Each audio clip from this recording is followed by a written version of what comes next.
gbogbo ẹ̀yin ọmọ ọ̀dọ́ tá a jọ ń káàkiri ọ̀dọ́jọ́ ni wá ẹ má jẹ́ kí a fi àyè gba Fúlàní lórí ilẹ̀ àwọn bàbá wa ẹ má jẹ́ ká bú ọba mọ́ ẹ má jẹ́ ká bú jòyè mọ́ nígbà tá a la fẹ́ jà fún àwọn ọ̀rẹ́ wa táwa ń kọ́kọ́ ń bú ọba tá à ń bú jòyè èmi náà ṣe bẹ́ẹ̀ rí bọ́mọ pẹ́rẹ́ àmì padà ẹ má jẹ́ ká bú àgbààgbà kankan mọ́ ẹ má bolóṣèlú kankan ẹ̀rù kálukú ń bẹ̀rù wọn ò lè sọ̀rọ̀ ọba ò lè sọ ìjòyè lè sọ ẹ jẹ́ ká ronú ẹ má jẹ́ ká bá àwọn bàbá jà mọ́ ẹ má jẹ́ bú wọn mọ́ ẹ má jẹ́ àṣẹ wọn ra wọn la pẹ̀lú wọn àwọn àgbà tó bá jó lóṣèlú tá a bá fẹ́ kọ́ wọn rẹ̀ wá lọ́wọ́ á gbé wọn mọ́ra á gbé wọn mọ́ra ni à ní bú wọn mọ́ ẹ má jẹ́ àṣejẹ̀gbọ́n ẹ má jẹ́ àdàlúrú a lè gba ẹ̀tọ́ wa láì ṣèjẹ̀gbọ́n a lè gba ẹ̀tọ́ wa láì yìnbọn a lè gba ẹ̀tọ́ wa láì dàlúrú gbogbo protest mo ṣe ní ìlú Nàìjíríà mi ò rí ibi tí mo ti ẹnìkan lè sọ pé mo pààyàn tàbí mo jó nǹkan náà tàbí mo bà nǹkan jẹ́ mo lọ písù torí pé olówó lèmi náà tí ò bá sólówó lára ń dì mọ́ gbogbo nǹkan tó lọ́n fún yàn lọ́lọ́run fún mi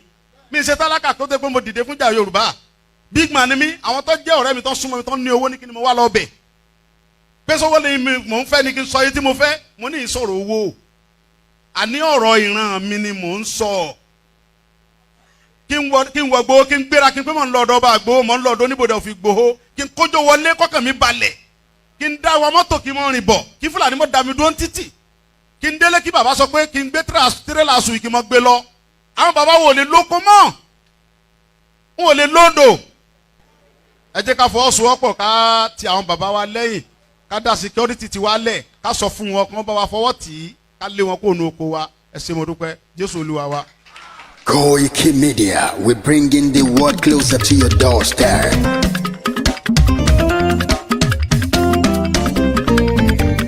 KOIKIMEDIA, KOIKIMEDIA, we bringing the world closer to your doorstep. KOIKIMEDIA, KOIKIMEDIA, KOIKIMEDIA, we bringing the world closer to your doorstep. Àwa sálára àgbà yìí dá, àwa ló láṣà àti èdè, gbígbédè lárugẹ nílẹ̀ Oòduà o, àwa gangan ni bàbá. KOIKIMEDIA, KOIKIMEDIA, KOIKIMEDIA, we bringing the world closer to your doorstep. They never sabi wetin we carry for her, but they move closer before they go sabi.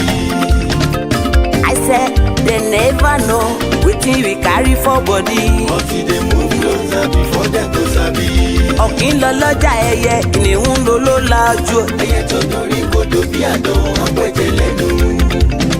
ká ṣiṣẹ́ fún ilẹ̀ bàbá wa, ká ṣiṣẹ́ fún ìlú bàbá wa, ká jùmọ̀ sowọ́pọ̀ ká lè tó Odùduwà ga. Odùduwà kò bá lè gbé wa. ọmọ Odùduwà ṣe gírí ẹ dìde fún ẹ̀tọ́ adúláwọ̀ ká lè jọ jùmọ̀ gbé délẹ̀ ìlérí ká wálé gba ògo ilẹ̀ wa, ká ṣiṣẹ́ ká lè jọ gbàdé ká lè gbàdé adé adúláwọ̀ àwa ní mọ̀lẹ̀ tí yóò tàn káàkiri. pé ọmọ Odùduwà ni wá. KOIKIMEDIA àwa là ń gbé tó lárugẹ. ètò tó pọ̀jù owó tí wàá mọ̀ ní. kásá ẹgbẹ́ polówó ọjà wà kájé bùgbà yín jẹ. ètò tó pọ̀jù owó tí wàá mọ̀ ní. à ń gbé tó lárugẹ. ètò tó pọ̀jù owó tí wàá mọ̀ ní. News and sports ẹ máa rí gbọ́. ètò tó pọ̀jù owó tí wàá mọ̀ ní. ọmọ Ìjẹ̀bú alárẹ̀ mi ló ní kí n máa ké tantan. KOIKIMEDIA ọ̀rọ̀ lágbájúmọ̀ mi o máa bá ṣẹ̀rẹ̀ lọ o. ọmọ Yorùbá nìyẹn ọmọ Yorùbá tata o. à ń gbádùn rẹ ọmọ Ìjẹ̀bú alárẹ̀ mi ṣẹ́yìn ló máa fi dìbò tẹ̀ mọ́lẹ̀ o. ẹ̀yin lọ́mọ onígbò máa ń dé mádémádé, ẹ̀yin lọ́mọ onígbò máa wọ̀ o. Igbó máa wọ̀ kájòjì ò gbọ́dọ̀ wọ, àjòjì tó bá wọ bẹ̀ á tẹ̀lé ní ẹbọra. ẹ̀yin lọ máa náwó kóyìnbó tó dé, ìgbà ìgbà tó yìnbó dé o owó náà dẹ́ tún pọ̀ sí o Koiki Media ṣàwa ní bàbá. Koiki Media àwọn ní bàbá. Koiki Media àwọn ní bàbá. Àdáńtọ́ àtúnpèrègèdè. Koiki Media àwọn ní bàbá. Àwa là ń gbétò lárugẹ jẹ́ ká jọ gbọ́ o. Koiki Media àwọn ní bàbá. Àtúnjà fẹ́tọ̀ ilẹ̀ wa fẹ́tọ̀ ilẹ̀ Yorùbá. Koiki Media àwọn ní bàbá. Ọmọ Òdùwà ni wá o tọkàntọkàn. Koiki Media àwọn ní bàbá. Ikú tí ó ṣe bí lébi òsì àdìmú bàbá iyọ̀. Koiki Media àwọn ní bàbá. We bring you work closer to your doorstep. Koiki Media àwọn ní bàbá. Afẹ́fẹ́ tó ń fẹ́ o tó ń kan gígo lára ni. Koiki Media àwọn ní bàbá. Àpèrègèdè Olódùmarè ló fún wa ṣe. Koiki Media àwọn ní bàbá. Gbogbo ayé ẹ gbọ́ àwa ní bàbá o. Koiki Media àwọn ní bàbá. Ẹ máa bọ̀ wá ẹgbẹ́ polówó ọjà yín wá o. Koiki Media àwọn ní bàbá. Odùduwà lágbèdá ní òtítọ́ lágbèdá ní. Koiki Media àwọn ní bàbá.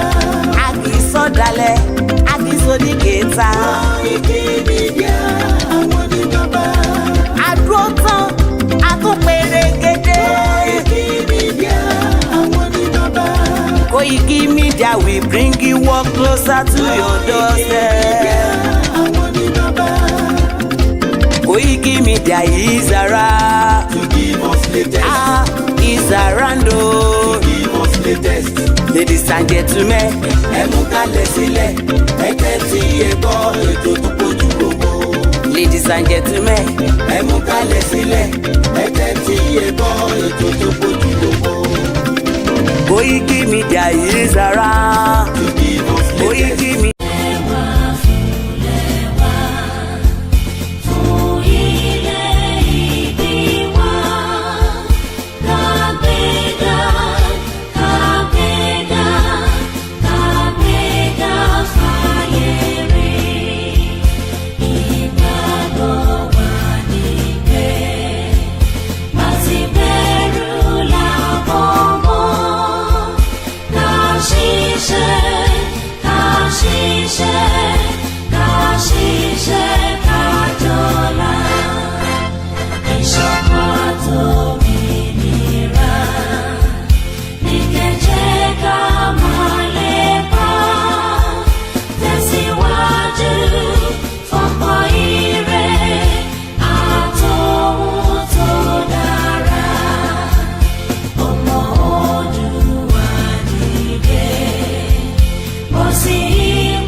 ẹ̀rí tí mò ń wò bí èyí tí àwọn bàbá tó ṣẹ̀ máa ń ṣetán ní after tó bá ti kàwé ní nàìjíríà tí nàìjíríà ti wá stress wọn máa gbé glasses wọn báyìí torí pé wọ́n wá bí nàìjíríà ṣe fi ṣiṣẹ́ kò sí ẹni tó lè fix nàìjíríà gẹ́gẹ́ bí a ti ṣe ń sọ we are on multiple transmission so we are streaming on the software. And likewise, I am streaming on the mobile phone. So just in case tí kan bá fẹ́ ṣe ségesège ìkan á lè ṣiṣẹ́, that is the beauty of technology. A very good morning as we are heading just about a few minutes before lunchtime. Ṣé dáadáa ni mo bá gbogbo yín o? As usual, I say good morning, good afternoon, good evening, depending on wherever you join this beautiful transmission that we are bringing live to you. My name is Oluwole Koiki, as everybody calls me, Koiki Media. Mo kí gbogbo wa pé welcome to the transmission, and please share the program. That's all you can do for us.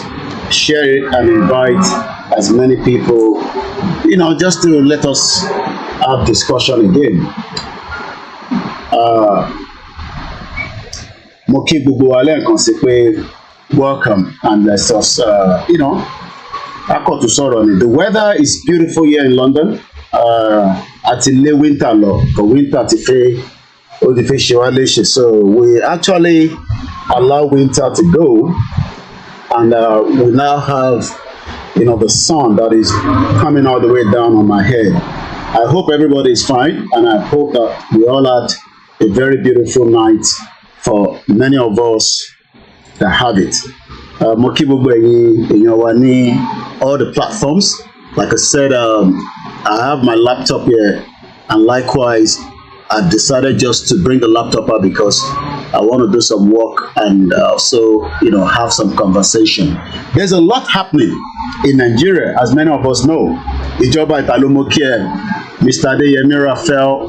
Sometimes people get to see me when I go live on the mobile phone as compared to the software. I don't know why, but that's the way it is. But at least we're live, and I can say good afternoon. Mo kí bàbá mi Adeni. If you're new to the platform, this is a platform that discusses about the Yoruba people, to exit Nigeria. We don't have any other much than that Nigeria is not going to work.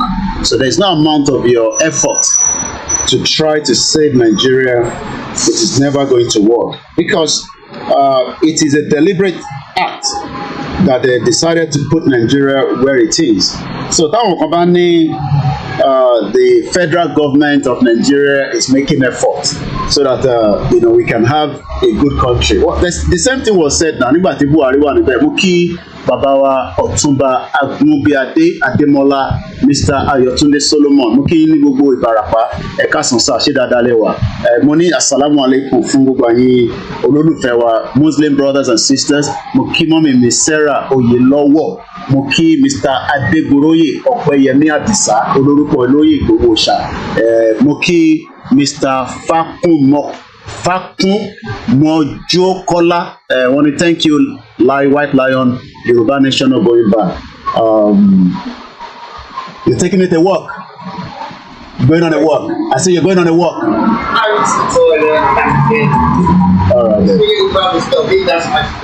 All right. Ajá yẹn fẹ́ lọ yàgbẹ́. Wọ́n mọ̀ gbàtàgbà yẹn, ajá yẹn bá ti ń ṣe kóun fẹ́ yàgbẹ́ nínú ilé. So kò dẹ̀ fẹ́ kó yàgbẹ́ sílé. So wá mú wá sísàlẹ̀. But ó gbọ́dọ̀ fi kíní sí lẹ́nu because àwọn ajá oníbùi so according to the law ó gbọ́dọ̀ fi sí. No audio. Ṣé lórí Facebook tàbí níbo ni kò ti sọ́díò? Ṣé lórí ti streaming àbí torí ti mobile phone? Ẹ bá mi confirm. Wọ́n ní no audio.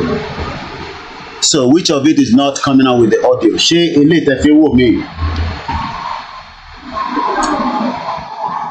So why is the audio not coming out?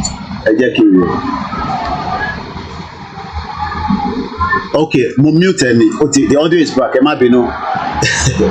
That's the beauty of technology. Bàbá mi Boboye Joseph, morning, good afternoon, my dear brother. Nigeria is dead. Divide Nigeria now so that we can save life. God bless Yoruba Nation. Yoruba Nation la fẹ́. Wọ́n ní God bless Baba Akintoye. Mo kí bàbá mi Jamiu Alade. Audio yẹn ti padà ní sí ẹ̀ confirm ẹ̀. Ọwọ́ mi kan mic yẹn nígbà tí mo move positioning phone yẹn. Kò mo fẹ́ kẹ́ máa rí my camouflage. Má lọ wọ camouflage ní Nàìjíríà o. Wàláì wọ́n máa ń nọ́ọ̀tì ẹ̀ bàjẹ́. Don't go and wear camouflage. Èyí tẹ́ wà lórí software nílé rí camouflage yìí. I have my beautiful camouflage. Ìjáyà ẹ̀gbọ́n mi dáadáa ṣàlàfẹ́ lẹ́wà. I think the audio should be back now, Mr. Adegoroye. I am live here and we are live on the software, so feel free wherever you want to comfort yourself. Easy. Ẹ̀gbọ́n mi dáadáa ní gbogbo Amẹ́ríkà. Lágbára Ọlọ́run, èmi náà dé Amẹ́ríkà. Ṣèbísà Zuna ti lọ sí Amẹ́ríkà. Ó yẹ kí èmi náà lè dé Amẹ́ríkà. Inshallah. Ọlọ́run á ṣe nínú àjò fún gbogbo wa. Mo nífẹ̀ẹ́ gbogbo wa bí ẹ̀yin náà ṣe nífẹ̀ẹ́ mi, èmi náà nífẹ̀ẹ́ yín. But let us remember that what we are doing today is just to save the future. Mo kí ìyá mi Ọmọlájà Rokus, ẹ ṣé gan ni, one it is back. Ọwọ́ mi ló lọ muted.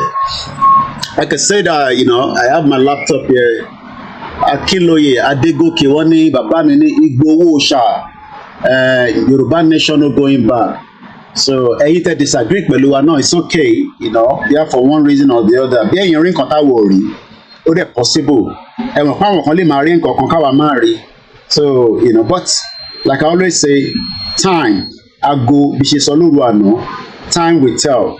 Mo kí gbogbo ìkànnì pátápátá, all the different WhatsApp groups, láì yọ ẹnìkan kan sílẹ̀. We just want to appreciate ourselves, you know, for pushing. Ẹ mọ̀ pé tá a bá push ẹ̀, ní David Adeleni, ta ló agree pẹ̀lú mi? Ẹ bá mi fi sínú comment section. Tá a bá make a lot of effort lábẹ́ bàbá wa Olóyè Ìgbòho, Professor Banji Akintoye, Ọ̀túnba Démọ́lá àti gbogbo àwọn ẹgbẹ́ tó dúró ti Yorùbá pé kí Yorùbá má bàa jábọ́. Ṣé mọ̀ páà ní David Adeleni? A lè ní mọ́ra wa, àbí bẹ́ẹ̀ kọ́? Mo kí gbogbo ẹ̀yin mechanic, mo kí ẹ̀yin tẹ́ ń ṣe hairdresser, ẹ̀yin fashion designer, ìyá mi Ọlásùnbọ̀ Ṣàngólọ́lá, mo fi tẹlẹ́dùmarè kí yín mà. Mo wá kí gbogbo ẹ̀yin beautiful sisters mi, mo kí yín pátápátá. Mr. John Danny, thank you so much. Feel free, wherever you want to watch it, it's the same thing. The only difference is ẹni tó wò mí lórí software, ẹni rí background bí ṣe dúró báyìí, but ẹni tẹ́ ń wò mí lórí phone, ẹ rí background bí. So it's still the same message, but I'm just, you know, sometimes ọ̀fẹ́ ní internet yẹn àbí irọ́ máa sanwó fún, you know, so bẹ́ẹ̀ ṣe appreciate mi náà appreciate yín. Kò easy láti ṣe night duty láti máa fi sùn lánàá, ó ti ń lọ bí aago 4, almost 3 something ìgbà tá a parí program òru àná tán. Bí dẹ̀ ṣe máa ń sọ ẹni tó bá lọ ṣiṣẹ́ alẹ́ tó bá máa fi dé kò tún wá jókòó máa gbọ́ program Koiki, gbọ́ program Yèyé Dára, Yorùbáwòye, Ọmọlúkà, Sam Asby, 3 hours, it's going to be difficult. So, but adúpẹ́ fẹ́yìn tẹ́ ń tẹ̀lé wa, adúpẹ́ gan ni. Yes, I am the last man standing because the weather is very warm, so mo ti gbé pure water mi sẹ́gbẹ̀ẹ́ láti máa fi jókè. Mo kí ẹ bá wa pín ètò yẹn, ẹ kọ̀ pé àwọn èèyàn wọlé kọ́ wá gbọ́ wa, ó ti má jáde wọlé, ajá yẹn ti lọ yàgbẹ́, so bọ́ ṣe mọ̀ pé ajá yẹn fi yàgbẹ́ tó fi mú lọ sísàlẹ̀, just like báwa náà ṣe mọ̀ pé Nàìjíríà ò lè ṣiṣẹ́. Mo kí ẹ brother mi Rẹ̀mí official, mo mọ tó ṣe tí mo ṣe ní a bit of big àti cough, kò dẹ̀ sí cough o, but UK kọ́lọ́n kó ṣàánú wa pẹ̀lú weather ọdún tiwa. So jẹ́ kí n charge àwọn phones èwo ni kí n charge, ó kọ̀ wà lábẹ́ charger náà ni. Gbogbo ẹ̀ wà okay for now. Ọ̀fẹ́ kọ́ ni mò ń lo ná nínú ilé mi, mo máa ń sanwó fún ni, kò ń ṣe free. Tí n bá sanwó wọ́n máa disconnected, so kò ń ṣọ̀fẹ́. Mo kí àwa Grace Olúṣòótọ́ tó jọ́ mẹ́ta ṣàlàfíà lẹ́wà mọ́, àwọn grandchildren yín kan bẹ́ẹ̀. So ibi tó bá convenient fún yín ni kẹ́ jókòó sí kẹ́ ti gbọ́ wa, ìkan náà ni gbogbo ẹ̀. I agree with you, all our effort won't go as far as this. All glory to adoration, praise, worship unto the Almighty and all our ancestors. So we are good to go anytime. Ṣé mọ̀ pé tó bá jẹ́ pé we were lazy, we didn't make a push. Mo kí lẹ́ǹkan sí ìyá mi Ọlásùnbọ̀, mo kí ìyàwó Moradake Victoria, Toby Ugo mo kí ẹ. Mr. Fab, ẹ̀gbọ́n mi àjọṣà àìsàn ni, wọ́n ní you need a lemon. Mo tẹ̀ ní, mo máa ń là, mo ṣe ra kan láìpẹ́. I think I have to get another one. Ìyàwó mi dẹ̀ ṣe lemon àti gbogbo tó ṣàjà gbogbo ẹ̀pọ̀ pẹ̀lú pé torí pé mo wà ní ìlú èmi ò ní fever. Àwọn tó máa ń ní fever yẹn kọ́ lọ́ọ́ bá ń fún yín lálàáfíà ìlú yìí. Fever yẹn lè ṣe, but adúpẹ́ power kan ni. So èyí tẹ́ máa ń ṣe fever Ọlọ́run fún yín lálàáfíà. So feel comfortable, relax. We're not in a rush. Just again as usual, èmi náà ń gba vitamin D kò ń ṣe ojoojúmọ́ la máa ń rí. So bí ṣe ń sweat nínú, mo dẹ̀ wọ another military camouflage ní sísàlẹ̀ as usual. Ẹ mọ̀ pé mo like easy man send ẹ̀ sí mi láti America. Ó ní Koiki wọ ló ní o like military outfit, so màá máa fi ránṣẹ́ sí ẹ. Òun ló fi lè ránṣẹ́ láti United States of America, ló bá mi brand ẹ̀. Mo kí àwọn Yorùbá gbogbo yín pátá ni mò ń kí. Bàbá mi Akintoye sọ pé White Lion, what happened now? No awareness about Yoruba nation again. please tell our leader. Eléyìí tá à ń ṣe náà awareness ni. Ẹ bá ní question ẹ fi sínú comment section. Awareness náà là ń ṣe yìí. Bọ́dà pé tẹ́mí ni pé a jáde sójú títì gbígbà tí Buhari wà níbẹ̀ pé kí ló ṣẹlẹ̀ ṣé àti gbàbọ̀dé ni. Ẹ mọ̀ pa fún Tinubu ní lẹ́tà títí the end of this month. So ẹ jẹ́ ká ní sùúrù ká wo kí ni outcome ẹ̀. Mo kí Prince Adékúnlé, Prince ò kì í ṣe pet name, èèyàn kan ní gbé orúkọ kó gbé Prince sí. So ẹ jẹ́ ká ṣe sùúrù fún bàbá Akintoye àti àwọn tó ń darí wa. Kò sígbà tá à ní jáde fún rally. So mo kí Prince Adékúnlé ṣe gan ni. Àbọ̀rú àbòyè mo rí fani mọ́lẹ̀ ayé ó tó jọ́ mẹ́ta tí mo gbóhùn brother mi. Mo mọ ibi tó wà. So ẹ jẹ́ kí n appreciate Stone Cold. MixLR stay on, ẹ má bínú. A ṣe ní few hours tí MixLR yẹn máa fi come back on. Ṣé bá wa manage our platform 13 stream? A wà lórí Twitter, a wà lórí. Okay, I will have start my Twitter space. Ìyẹn náà máa dà náà since mo ṣe ní one spare phone. So ẹ jẹ́ ká lọ sórí Twitter space. So tí yẹn bá cheaper fún yín, so máa start the Twitter space yẹn náà. So máa start yẹn nísìnyí. Since there pé mo lo software, so mo ní access sí extra phone. Mo kí gbogbo alẹ́ nǹkan sí o. Yorùbá nation tá à ń sọ yìí kò sí ẹnìkankan tó lè dádúró níbi tó dé yìí. Iṣẹ́ Ọlọ́run ló ń ṣiṣẹ́. Ó dẹ̀ wà lójú iṣẹ́. Ọlọ́run dẹ̀ náà wọ́n kúrò lójú iṣẹ́. Ó náà wà lójú iṣẹ́. So mo ti start Twitter space. Tabarẹ tó fẹ́ lọ gbọ́ wa lórí Twitter space. So ẹ lè lọ sórí Twitter space náà. Èyí lè máa yọ nísìnyí. Ẹ mọ̀ pé Vaseline tó bá ti wà lábẹ́ ọ̀run a máa yọ bódóbódó ní sójà ń tẹ̀sí mi báyìí. So once again, a very good afternoon. Ìjáyà ní sure rally is coming soon ní gbogbo ilẹ̀ Yorùbá àti ní abroad. Ṣé má wọrí nípa pé rally ò lè jáde, rally ń bọ̀. Ẹ̀yin tẹ́ ẹ̀ ń sọ pé rally yẹn ẹ̀yin ní kẹ́ lọ renew gbogbo tẹ́ ẹ kẹ́ renew lára yín. Tó bá jẹ́ pé o máa rìnrìn àjò kékeré ni ẹ kọ̀ lọ renew ẹ̀. Ẹ hàn pé especially àwọn kìíní ẹ̀ náà wọ́n máa ń need renewal. And don't take it as pé ọ̀rọ̀ ìṣẹ̀ṣe nìkan là ń sọ. Kí ló dé tó ṣe ń pe Jésù lójoojúmọ́? Òun renew energy tó wà láàrin ìwà àti Ọlọ́run Elédùmarè. So òun ṣọ̀rọ̀ pé torí mo ní ẹ lọ ṣiṣẹ́ sára náà èèyàn lè máa ka Bible kò dẹ̀ máa bọ́ lóun sọ̀rọ̀ pé gbogbo àtàbá jáde fún rally lọ́dọ̀ tí wọ́n ní kó bá wa nà wọ́n lẹ́gba because the government is going to react. The government ṣe máa react because láì tí mọ̀. So the government will react. But how and when the government is going to react is what we don't know. So if you're one of those saying that Yoruba Nation rallies, awareness is not going on, awareness is not creative. It's part of awareness. But in terms of coming out later on, yes, that will definitely going to happen. But it's just a matter of time. So let's keep the conversation flowing like this. So in Tebawa Lori software, I might be showing certain things at the background.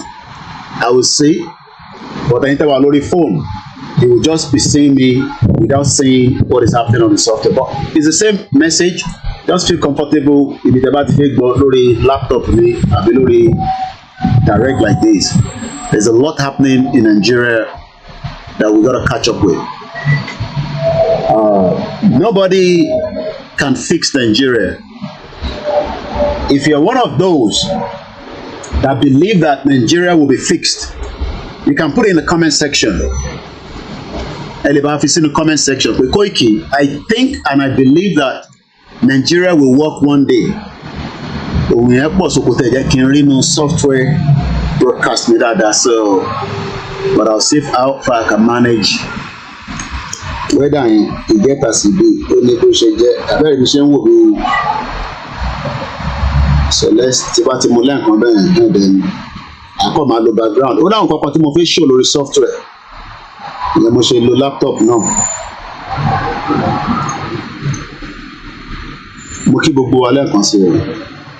Feel free to share the program. We're not charging you for that. ẹ bá wa share program yẹn. Invite your friends to join us and come and listen to Koiki Media.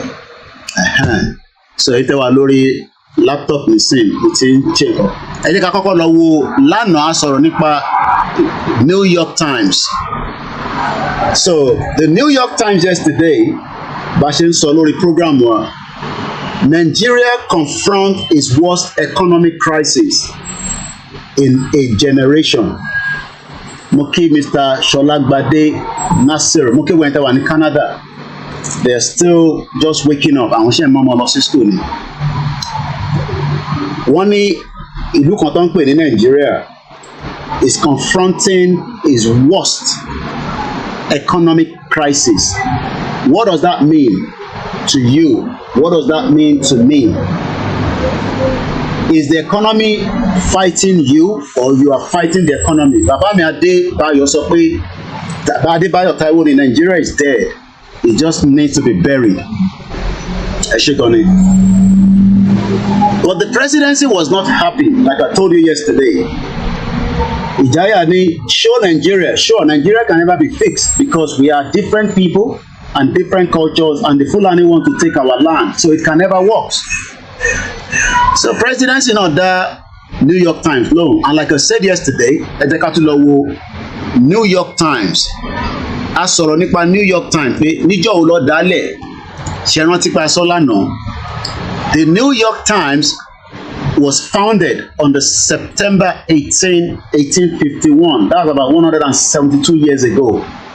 Àwọn kan tó wá jẹ́ kó yé mi pé bí wọ́n ṣe dá New York Times sílẹ̀ ni àwa náà dá nǹkan tó ń pè ní ìwé ìròyìn ní Abẹ́òkúta ní 1850 according to bá ṣe gbọ́. Mo ń bọ̀ o.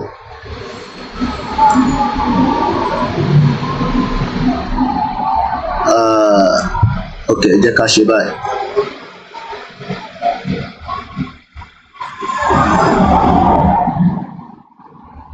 Okay, I think I have it here. Ìwé ìròyìn, Nigeria first newspaper. Listen to that. Ìwé ìròyìn, Nigeria first newspaper, 1859 to 1867. The founding of Ìwé ìròyìn.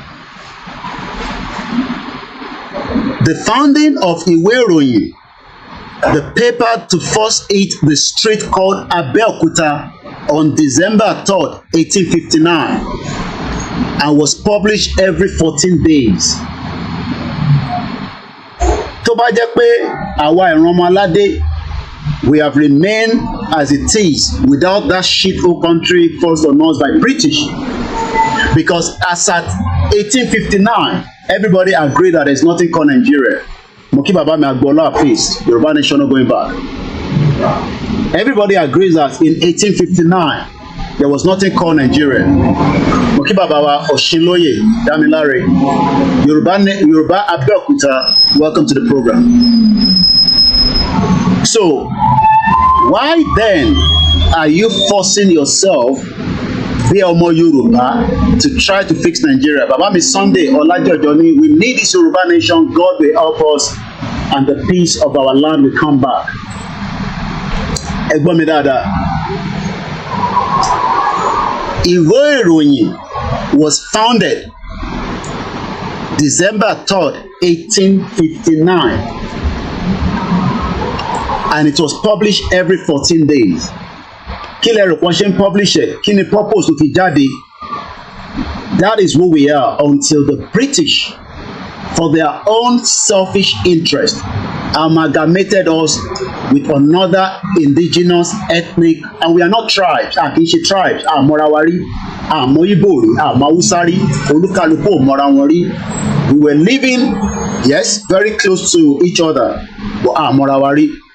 Mo kí brother mi, ẹ̀gbọ́n mi Ọlálékan, ìyá mi Comfort Nikki, ṣàlàfíà lẹwà àwọn ọmọ kan bẹ́ẹ̀. Ìyá wa Grace Olúṣòtọ́ni is a thing every one of them knows, but they're just playing games with our precious lives. But our lives are meaningless to them. But their life, they will live to regret every bit of action and activities. I'm talking about our politicians that have made every one of us to suffer, even though we have the wealth, we have the knowledge.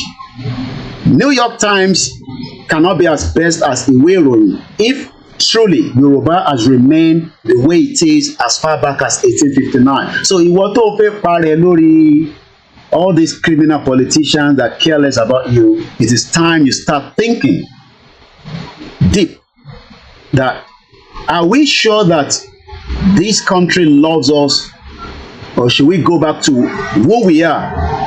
Gẹ́gẹ́ bí Ìwé Ìròyìn, the paper ìwé yẹn tó ń pè ní the newspaper Ìwé Ìròyìn hit the street of Abeokuta, so that shows that Abeokuta has been a place before the British converted it to Nigeria. Prince Adekunle, Yoruba nation is the only solution for the better life of our Yoruba citizens. Ó wá yà mí lẹ́nu tọ́mọ Yorùbá ń defend Nigeria. Koiki, no, it's about the leadership. It's about the leadership. Ṣíọyín ó yẹ kójú tí ìwọ ọmọ Yorùbá tó ń defend Nigeria. Níbi tílẹ̀ dé ṣúlẹ̀dẹ̀ tó bá tẹ̀ jẹ́ pé tẹ́lẹ̀ ó ń defend ẹ̀ for one reason. Ṣèbí Tinubu tẹ̀ sọ fi dé ó ti débẹ̀ náà. Bàbá ẹ̀ ní ló kàn. Thanks so much, Idris Abdulkareem. Mo kí Mr. Joshua. Ẹlòmíì máa wọlé wọ̀ fi kí wa. Gbogbo yín náà ni mo kí and all the silent listeners. Àtẹ̀yìn tẹ́ ti bá jágbajàgba lọ sọ́dọ̀ onítìrì. Ó ti gba country fún yín. Ẹ wá ń ṣòṣì bí ẹran aṣẹ́wó. Ẹ ń sọ pé ti gba country. Orí ń ta yín.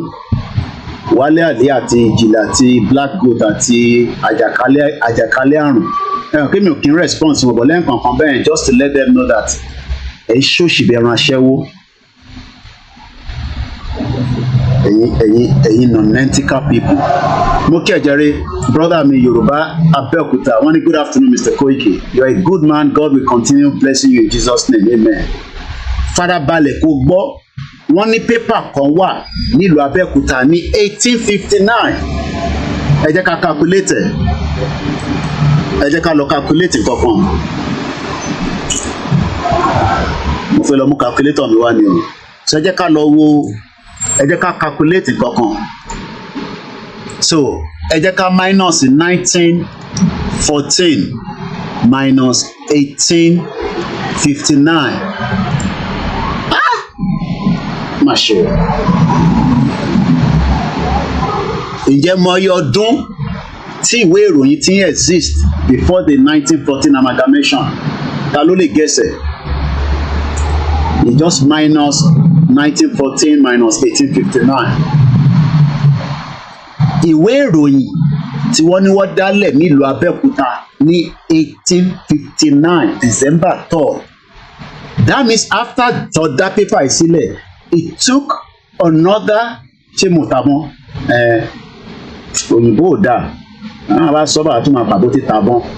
Àwa dẹ̀ kọ́lá ní English. Ẹ̀gbọ́n mi Jimmy Koya mo kí ẹ dáadáa. Wọ́n ní Yoruba nation is the only way to our problem. Ẹ gbọ́ bí ìbàdí dáadáa ẹ̀yin ọmọ Yorùbá. Ẹ rí pé mò ń try láti sọ Yorùbá púpọ̀ lẹ́ẹ̀kọ̀ọ̀kan nínú program. I just want you to listen. Make una listen very well. Ẹ farabalẹ̀. Kò sẹ́ni kankan tó ń bá ọmọ Yorùbá kankan jà. Tó bá sì ń support APC, right ẹni àgbà kúrò lọ́wọ́ ẹ̀. It's your right to support APC. But make sure pé APC can make sure that your life is better until Tinubu máa fi ṣèjọba ẹ̀ lọ. Kọ́lọ̀ ń fún ṣe. Because we are not praying for àwọn ọmọ Igbo lè máa pray kí Tinubu kó kú. Ọmọ Yorùbá kankan gbọ́dọ̀ pray fún Tinubu kó kú because Shetima will be your president. It's as simple as that. So if you pray for the death of Tinubu right now, Shetima automatically, according to the fraudulent constitution, becomes your president and life will become more difficult. What is so spiritually, and we are saying it in terms of the knowledge, ta ní pé tí Tinubu bá lọ, Shetima bá wọlé, ó máa tighten gbogbo nǹkan tá à ń sọ yìí. Mo kí brother mi Ramon Tunde. Listen to this. Between the time that we have this newspaper and the time Nigeria was amalgamated by the fraudulent British system that created what is known as Nigeria today, it was 55 years interval. Mr. Adebayo Taiwo, Nigeria is a politician patrice. Nigeria is not for Yoruba, it's not for Igbo, it's not for even Fulani, it's only for Fulani and the politician. I'm try to catch up with the comment. Yami Grace Oluwole on everything our forefathers, like the father Jeho Jeremiah Obafemi Awolowo has done, was demolished, scattered. Still, none of you feel the pain. None of you know that we have lost it all, but you are still fighting for one Nigeria. I am fighting for Peter. I am fighting for Atiku. I am fighting for Tinubu. Tinubu, the weaker element. Do you know that the difference between when a Yoruba newspaper was hitting the street of Abeokuta in 1859, it took another 55 years before the name Nigeria became Nigeria. So, in between 1859 to 1914, it is 55 years. You can do the math. Mo kí grandma Felicia Ajadi, mo kí ìyá tó bí mi lọ́mọ. Mo kí gbogbo ẹni tẹ́ ń bẹ ní Benin Republic. Olóyè Ìgbòho mo kí ẹ dáadáa. Irúmọlẹ̀. Mo kí gbogbo àwọn ìyàwó yín àtàwọn ọmọ yín. Àdẹ̀kú oríire ọmọ yín tí ó graduate. Á ríṣẹ́ fi ṣe Ọlọ́run àfúnlẹ́mì gbogbo. Ìjáyà ni, if Tinubu cannot divide Nigeria, then it will remain an idiot like other presidents before him. Because how come we have 17 to 18 presidents up to date and none of them remember to switch on the light? Babami Adekunle Akinwande ni, there is no sign that Nigeria will be better. But some Yoruba people are thinking, expecting, hoping that the future will be bright. The future that was not bright for all our parents until some of them died and some of them are living in the abject poverty of a shithole country you are all trying to fix called Nigeria. Yes, you can support the APC because they're still in Nigeria, but your future should be depending on Yoruba. Don't expect all your criminal governors. Àwọn olórí burúkú látòkè délẹ̀ tó ní ṣoríire. I'm talking to your governors. Bẹ́ẹ̀ ni mo sọ wọ́n ní ṣoríire until they come back and defend a Yoruba territory that will allow us to have a future, because olórí burúkú gbogbo wọn sì máa padà kú náà ni, because people will die at some point. Níbo ni Ajimobi wà lẹ́ni nísìn? Níbo ni Akeredolu that died recently? Do you know that people are fighting on the social media that they should shut down Akeredolu's social media handle? You're calling why? Why do you shut it down? Even Ajimobi's social media handle is still operating. Where is it today? Where is Buruji Kashamu? That is why we are saying kò sẹ́ni tó wáyé tó lè lọ defending nonsense as a Yoruba man, a Yoruba woman. Koiki, shut up. Come and lead us at all. 55 years ni ó wà láàrin 1859 àti 1914. So let me ask you, so what was happening in that 55 years? Mo máa like glasses yìí, ìyá mi Kẹ́mi Bello, mo ń bọ̀ wá gbà lọ́wọ́ yín o, torí òrùn tó wà ń ta ẹ̀ mọ̀ pé Koiki máa ń rìn káàkiri kébì náà lè máa fi ṣe dẹ́ngẹ́dẹ́ngẹ́s. Dẹ́ngẹ́dẹ́ngẹ́. 55 years èmi ò lè sọ ní Yorùbá ni ẹ tó bá mọ̀ ẹ bá mi kọ sínú comment section. Mo kí ẹ brother mi Simple Rahim. 55 years ló wà láàrin 1859 dé 1914. Ṣé àwọn tó ń gbé níjọ́ náà náà ṣé wọ́n kì í ṣọmọ Yorùbá? Ṣé wọ́n ṣayé? Ṣé wọ́n exist? Ìwọ tó bí lánàá, òòrè ọmọ tó bí lánàá, tí bá ní ọmọ tó bí lánàá, àwọn bàbá kan ṣì wà tó bí ní 1960 tó ń defend òṣì Nàìjíríà. Àwọn ìyá kan wà tó ṣì ń defend Nàìjíríà. Ní gbúrú yín ẹ ti ní dementia. Púpọ̀ nínú yín ti ní dementia, ẹ ti sick sórí, because a gbọ́dọ̀ fẹ́nu wa bú àgbàlagbà, but àwọn olóṣèlú olórí burúkú ni wọ́n ní ṣoríire. Ògúnláká àwọn alálẹ̀ máa wọlé mú yín ni until tẹ bá jáde tí mo gbọ́ lẹ́nu yín pé Yorùbá nation là ń dúró tì, if not alálẹ̀ máa mú gbogbo yín ní tó bá wọn alálẹ̀ ní kó fi yín ṣe ẹ̀yin ìka. 50 ẹ ṣe gan ni bàbá mi Lukman. Wọ́n ní Koiki máa pariwo 50 ló wà láàrin 1859 sí 1914. Ṣé àwọn èèyàn gbé níjọ́ náà lọ́hùn lásìkò yẹn? Ìyá mi Esther, wọ́n ní Koiki kí la máa ṣe sọ̀rọ̀ Tinubu báyìí? Torí pé ọ̀rọ̀ Tinubu ò fẹ́ yé gbogbo wa mọ́ báyìí o. Ẹ má jẹ́ ká lé tó yẹ ká lé. A ti kọ̀wé sí Tinubu, ká bẹ Ọlọ́run, ká bẹ àwọn alálẹ̀ kó jẹ́ kó mí sí nínú kó gbọ́n tá à ń sọ tó o bá wá gbọ́n tá à ń sọ 55 ẹ ṣé gan ni bàbá mi Lukman wọ́n ti adjusted wọ́n ní 55 òun ni wọ́n ń pè ní 55 years ṣé wọ́n ti bí Tinubu ní 1859 tẹ́yìn wá ń sọ ṣé wọ́n ti bí èmi ṣé wọ́n ti bí wọ́ so ìyẹn ló ń ṣò pé ìran Yorùbá ti ń bẹ kó tó di pé àwọn olórí burúkú àwọn òyìnbó mọ́tẹ̀ ń wọ́ndà ẹlòmíì ò róyìnbó rí 55 àbí 4 ẹ bá mi correct èèyàn kan ní 4 èèyàn kan ní 5 ẹ jọ ẹ mọ̀ fáwọn èèyàn máa tún program yìí gbọ́ ẹ bá mi tètè adjust ẹ̀yin méjèèjì mo rí 5 mo tún rí 4 ṣé 5 ni àbí 5 50 àti 4 àbí 5 ẹ bá mi tètè kọ́ kí n tó máa tẹ̀síwájú kò ní bàjẹ́ fún ẹ láéláé simple rayin ó ní àwọn ò get notification ìkà tó ń ṣe ní ìyẹn la ṣe ní tẹ́yìn bá ti ń wọlé èyí tó kọ ìyẹn máa pin ẹlòmíì lè mọ̀ we are live on the mobile phone mo ṣe wà live lórí laptop náà ọ̀nà méjì ni mo fi ń stream mo kí gbogbo yín lẹ́ẹ̀kan sí ẹ jẹ́ n tún wo comment sí bíbá ẹ̀ Richard ó ní Yorùbá nation no going back bàbá mi Wálé ikú jì mí wọ́n ní one Nigeria is a big scam tó bá tẹ̀ jẹ́ ọ̀nà dá wọ́ọ̀dì wà tá a lè lò fún scam wọ́n ní 55 ni Koiki máa kọ́ confuse ẹ̀ ṣe gan ni 5 mo mọ̀ pé 5 ni so 50 ni 55 years ló wà láàrin 1859 tí wọ́n dá ìwé ìròyìn sílẹ̀ so tí àwọn tó dá sílẹ̀ níjọ́ náà ṣé ọmọ Gàmbàrí ni wọ́n ṣọmọ Ìgbò ni wọ́n Mr. Kamel ni Yoruba Muslim Afa are fake people no original Yoruba Afa in Yoruba land because of the history of the Arab àwọn yẹn fẹ́ gbowó lọ́wọ́ Saudi ni ẹ má blame wọn tẹ́yìn bá mọ iye tí Saudi ná láti fi dá wàhálà lẹ̀ ní gbogbo àgbáyé and I'm not joking with this UK block owó wọn torí pé owó kan wọlé láti Saudi tó ń convert àwọn ọmọ ẹ̀ sí extremist Nigeria a corrupt country. Mr. Koiki, Yoruba language is spoken by some Cameroon. I know a Cameroon lady singing in Yoruba shows that we are known globally. At Osibita Adetele, we had an empire. Then wọ́n ní 55 ẹ ṣé gan ni bàbá mi Olújìmí Kọ́ládé Wofo Ìjáyà ní why we have a freedom and we cannot be free? Why we have a country we cannot enjoy our country?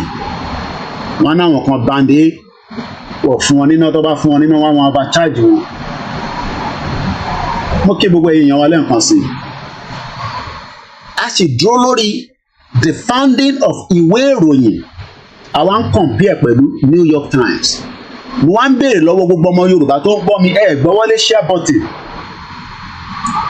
Gbọ́wọ́lé náà kẹ́dẹ̀ like kẹ́ follow mo kúkú tí ní kẹ́ fún mi lówó. Àwọn tó máa fún mi lówó mo ì tí ì rí wọn. Àwọn Kúnlé Bakers ó tójọ́ mẹ́ta tó ṣiṣẹ́ lọ ọlọ́ba wà pẹ̀lú yín. Ìwọ ń gbàdúrà kọ́ Ọlọ́run jẹ́ kí Nàìjíríà wà fix.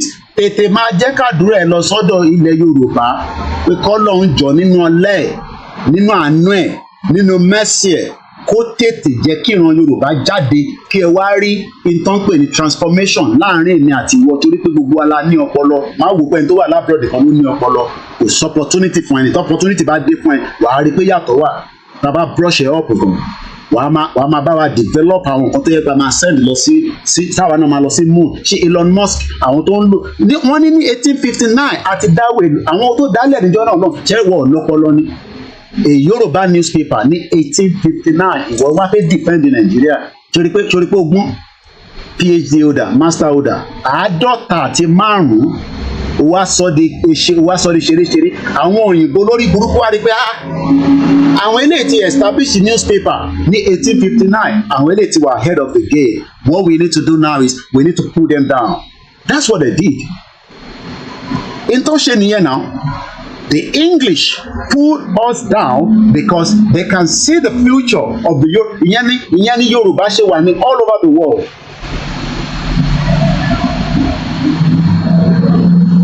Okay, márùnléláàádọ́ta wọ́n náà ń pè é dà márùnléláàádọ́ta ẹ ṣe gan ni wọ́n ní márùnléláàádọ́ta 55 years. You might be wondering, Koiki, what is the meaning of These 55 years, that is when a Yoruba newspaper was established. Mo kí ẹ Ezekiel, ayé adùn, ayé wa máa lóyin ni. But presently, right now in Nigeria, it is taking us backward. Mo kí ẹ lẹ́ẹ̀kan sí easy. Aziz Badeshere, mo kí wọ́n ìtẹ́wà ní Canada, ní US.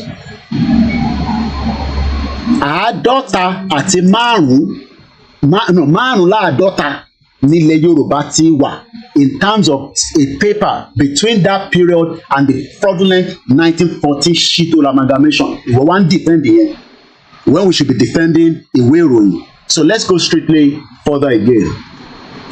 The paper first hit the street of Abeokuta on December 3rd, 1859 and was published every 14 days. A single edition had about 8 pages in total and was sold for 120 cowries. Orí ẹ̀gbẹ́ orí àwọn ṣìkìṣìkìn wọ́n ti ní kí yẹn máa bóyún mọ́. Ìgbà mi máa ti gbàgbéra. Títébù yẹn bá ti fẹ́ jáde ni máa rántí pé ìyá mi àti ìyàwó mi àwọn ìyàwó mi dẹ̀ bẹ̀ mí. Hey, brother mi àwọn tó gbọ́ Yorùbá ní márùnláàádọ́ta oríṣiríṣi Yorùbá. Yẹmí Fátókè ẹ̀gbọ́n mi mo rówó ọdún o. Tàbí ẹ ṣe tí ti bá ṣe tán kí check account mi. Mo mọ̀ pé ti náwó ẹ ti ṣẹ́ran ẹ ti rẹ́ran. Ẹ̀rántí fèmí ní owó ọdún tèmi. Àwọn èèyàn fún wa lówó ọdún àmọ́ tó ṣẹlẹ̀. Kò ní bàjẹ́ fún ẹ láéláé ẹ̀gbọ́n mi brother mi Abiodun George. Ó ní márùnléláàádọ́ta Yorùbá mi tí ó ti fresh. So where do we put that márùnléláàádọ́ta yẹn to ká jùnú so that I can save Nigeria? Wọ́n ní níjọ́ náà it cost 100. Ẹlòmíì ọ̀rẹ́ tí mo sọ ẹlòmíì ò gbọ́ rí o. Ìyẹn mo ṣe sọ pé platform tiwa is an educated platform. Ó máa gbọ́ràn. Òun defend Nigeria. Cowries là ń lò níjọ́ náà lọ́hùn. Wọ́n ní tó bá máa ra paper yẹn you will spend 120 cowries. A ní COWRIES. Àwa nílùú òyìnbó máa ń láìka pé ní Charlie Oscar Whiskey Romeo India Echo Sarah. Cowries 120 cowries ló máa ní láti fi ra ìwé ìròyìn níjọ́ náà lọ́hùn ní 1859. Wọ́n ló máa ń jáde ní every 14 days. Ẹ̀gbọ́n mi Abiodun George ní márùnléláàádọ́ta ló wà láàrin between 1859 and the Shito 1914. Wọ́n ti fi tẹ bá fẹ́ fún mi lówó First Bank 30 kọ sílẹ̀ má gbàgbé 30 kò ń ṣòwò Yorùbá Nation owó mídíà owó tí Koiki náà máa fi jàkàrà 30 96 80 88 48. Donate to support good journalism. The New York Times ẹ̀yin tẹ́ ń wò mí lórí kiri lánàá ẹ máa rò pé mò ń ṣeré ni ẹja gbọ́wọ́ ni ẹ̀yin tẹ́ bá ń wò lórí software ọ̀nà méjì mo ti ń stream ẹ máa wọ́ọ́rì the same thing náà lájọ́ ń wò ó kọ́ ẹ̀pẹ́ tó wà lórí laptop ó máa rí ìmọ̀ ẹni tó wà lórí laptop máa rí nǹkan ju èmi lọ ju ẹ̀yin tẹ́ wà lórí fóònù lọ. Now mo gbọ́wọ́lé átíkù yẹn àbí tó bá yẹ kó fún mi l'access láàárọ̀ ẹ̀ tí ó lánàá kò fún wa l'access kí ni mo sọ ṣèbí mo ní mo sọ lánàá ádàbí pé yàn parọ́ ni ẹ̀gbọ́n mi fáàbù kí ẹ bá ń kí mọ́ mi òun ló sọ yìí ó ní Koiki ó san £2 náà báwo ló ṣe fi access website yìí ẹni tó bá wà lórí laptop ẹni tó bá ní fóònù méjì ẹ lè máa wò mí lọ́nà méjì àwọn tó wà ń dá àsọ̀rọ̀ máa ń gbádùn wọ́n máa ń gbádùn program á gbé sórí TV wọn á tó máa gbé sórí abẹ́ fóònù òun lẹ ti rí wọ́n ní kí n san £2 kí n tó lè access ẹ̀ so let's support media very very important but ìyẹn kọ́ la torí ẹ̀wà kọ́ máa ní Koiki ṣé torí owó ni no but I just have to remind you and when we say support KOIKIMEDIA a máa ń sọ pé ilé ìṣòwò wọ́n ti ní owó Yorùbá Nation òun lélẹ̀ wà lọ sí YSDM ẹ̀jẹ̀ fi wọ̀nyí méjèèjì ni mò ń polongo bí ṣe ń polongo ti Koiki mọ́ pé Alex Mamu èmi náà fẹ́ yọgẹ mo ti lọ ń ṣe exercise mo máa yọgẹ bí ìwọ náà láìpẹ́ kò ní bàjẹ́ fún ẹ brother mi kò ní bàjẹ́ fún gbogbo yín pátá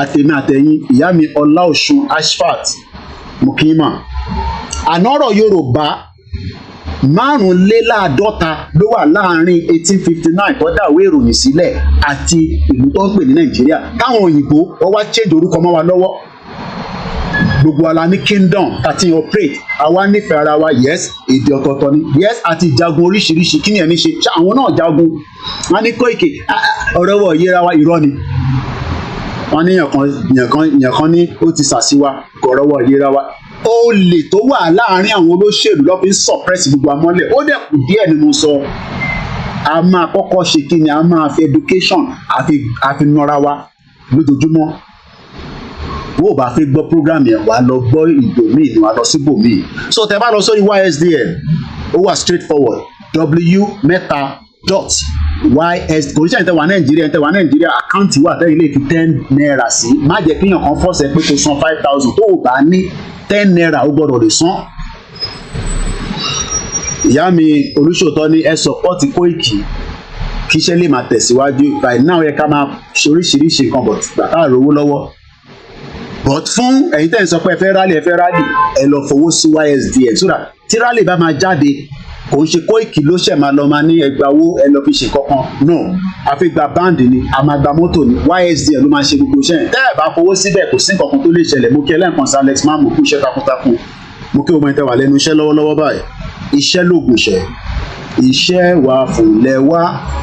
So tẹ́ bá ti lórí YSDM ẹ lọ sórí donation ẹ dẹ́ lọ sórí subscription ó wà straightforward. Ẹ jẹ́ ká padà sórí New York Times. Wọ́n sọ̀rọ̀ nípa Nàìjíríà. Wọ́n ní Nigeria confront its worst economic crisis in generation. Then federal government náà respond. Kí ni federal government sọ? Ẹ jẹ́ ká lọ gbọ́n tí federal government ti sọ. A play àwọn fídíò yẹn lánàá. Ẹ jẹ́ ká gbọ́n tó sọ. Àṣírí ti tú o. Mo mọ̀ pé máa ń like àṣírí. Ẹ bèrè pé kí ni Kọ́lá Abíọ́lá wọ́n ló ń ṣe jigijigi pẹ̀lú ọmọ Babangida nígbà tí bàbá ẹ̀ wà lẹ́wọ̀n. Tí Babangida mú bàbá ẹ̀ sẹ́wọ̀n òun ṣe jigijigi pẹ̀lú ọmọ Babangida ọmọ àlè olórí burúkú somebody. Ẹ jẹ́ ká kọ́kọ́ lọ gbọ́ bàbá tí ó sọ̀rọ̀ lánàá. Bàbá tí mo ní ó ní ọ̀rọ̀ Nàìjíríà ìyẹn Dr. Akintoye ta ló rántí program tá a ṣe lálẹ́ àná. So ẹ̀yin tẹ́ bá wà lórí software ẹ̀yin máa rí fídíò yẹn. Èyí tó kù kọ́ máa gbọ́ soundtrack ẹ̀ mi. Ẹ jẹ́ ká play máa mute mic mi mọ́lẹ̀. Mo kí gbogbo lélẹ̀ kan sí. Tẹ́ bá ń wá ibi tẹ́ fẹ́ fi support wa òun náà lè lé account details ẹ ló wà lórí screen. Fẹ́yìn tẹ́ máa fẹ́ ṣe screenshot ẹ lè screenshot ẹ̀. Mr. Ọláwálé Táíwò mo kí yín. Ọláníyì Peter mo kí ẹ. Tony Aegis mo kí ẹ káàbọ̀ sórí ètò. Mo kí gbogbo yín lẹ́ẹ̀kan sí pé Yorùbá nation no going back. Ẹ jẹ́ mute mic mi mọ́lẹ̀ ká gbọ́ ntí Dr. Akintoye tó sọ.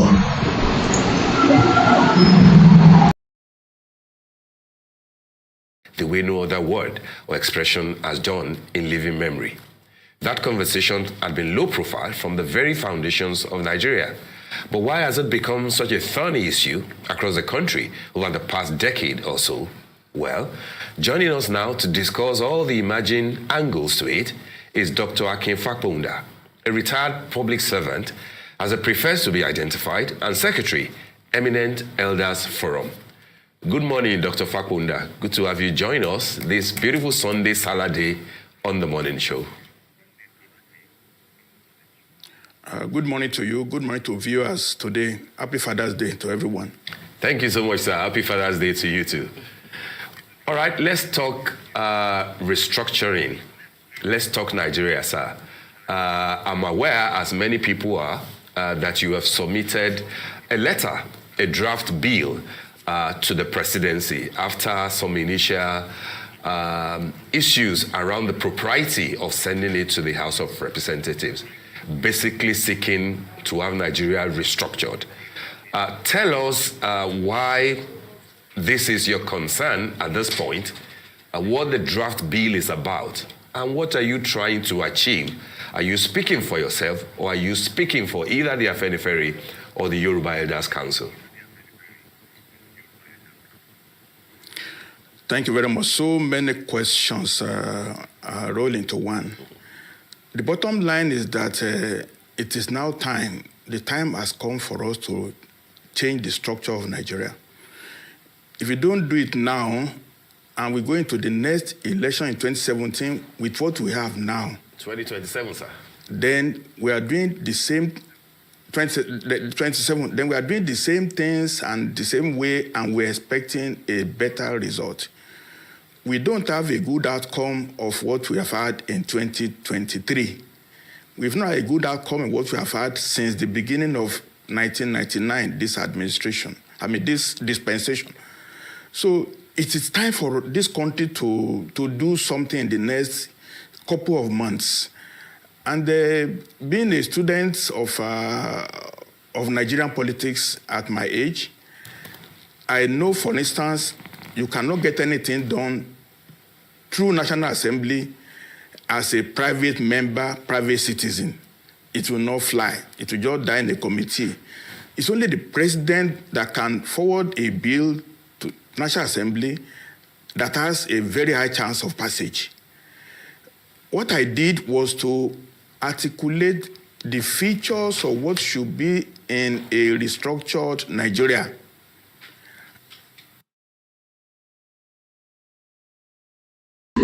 Now, ó sọ̀rọ̀ pé a restructured Nigeria, but kí làwọn ẹ̀gbọ́n wa rí, ẹ má bínú because I'm trying to struggle to see my software screen. Àwọn ẹ̀gbọ́n wa kan ní ibo ni gbogbo àwọn ilé wà, ọ̀rọ̀ restructure tẹ̀ ń dárúkọ yìí kò lè bá ọ̀rọ̀ tó wà nílẹ̀ mọ́.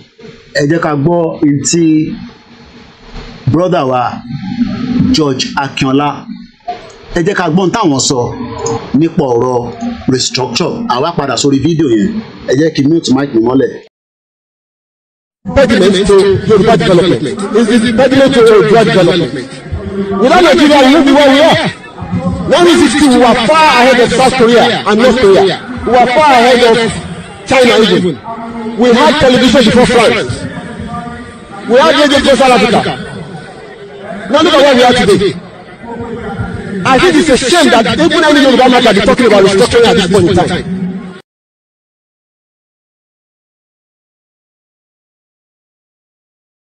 Now, Dr. Akefakponda is a Yoruba man. So, who among the two, George Akinola in 2017, state clearly that no Yoruba should be talking about a restructure anymore. But Dr. Akinola Fakponda is telling Tinubu, the president, to put a bill in front of the National Fraudulent Corrupted Assembly that they are so corrupt that even if Tinubu give the bill to them, they will just put it on the side and be doing countdown until Tinubu will leave the presidency for the next person to come in, and they will dump it in the dustbin. Farabale.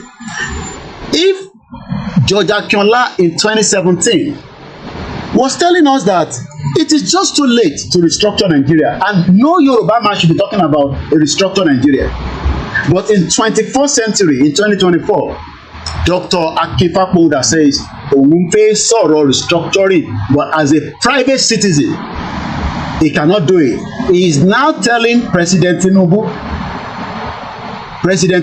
to please push the bill to a corrupt parliament, or no, a corrupt Senate and the House, the red chamber and the green chamber. They are so corrupt, especially the Yoruba ones in there. They are criminals, from Gbenga Daniel to Yaya Bello, Yayi, and the Itowa Leko to represent in Lagos State, and the rest of them. They are criminals. Ṣé mọ̀ pé owó tó ń gbà yẹn, the constituency project, you don't know what they do with it. They collect billions.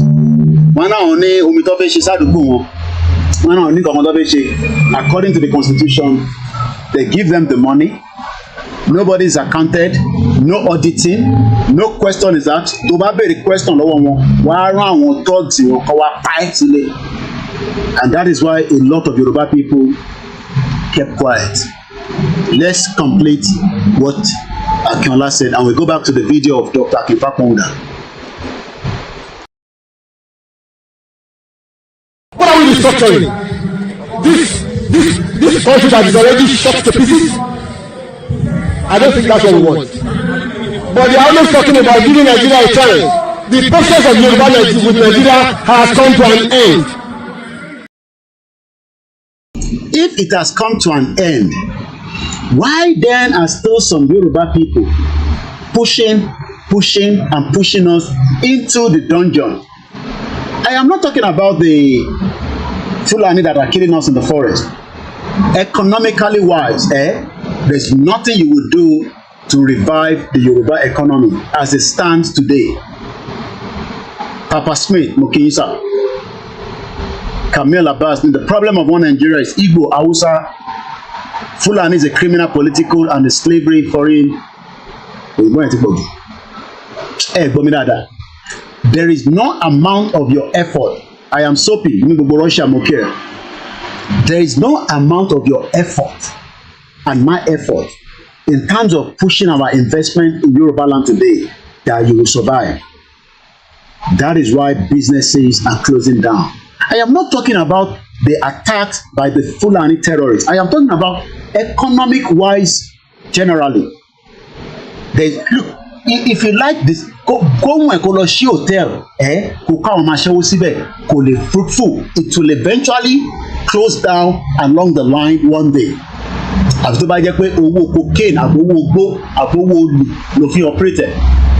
If you are using your hard-earned currency in Nigeria today, it will not take long before that business will collapse. And you can disagree with me in the comment section. So let's listen more to Dr. Akintoye suggesting that we should push Mukiyami Beauty Amokwe Kasoma. It's almost 1 o'clock. We'll be programming probably an hour to go more. Long. There's no amount of your effort, my effort in the effort. Mukiyami Beauty Amokwe, they are one salon in Nigeria. Don't import it because there's no production. How about the producing Number one, there is not enough support to produce. So she would have to import, and there's nothing wrong in importation. But what that is happening is that it is killing your own system, because a country that is not producing is as useless as tissue paper. So your effort, my effort in trying to revive a dead economy is like it is going to sink every one of us together. Then you can argue that, say, okay, Koiki, but what are our governors doing?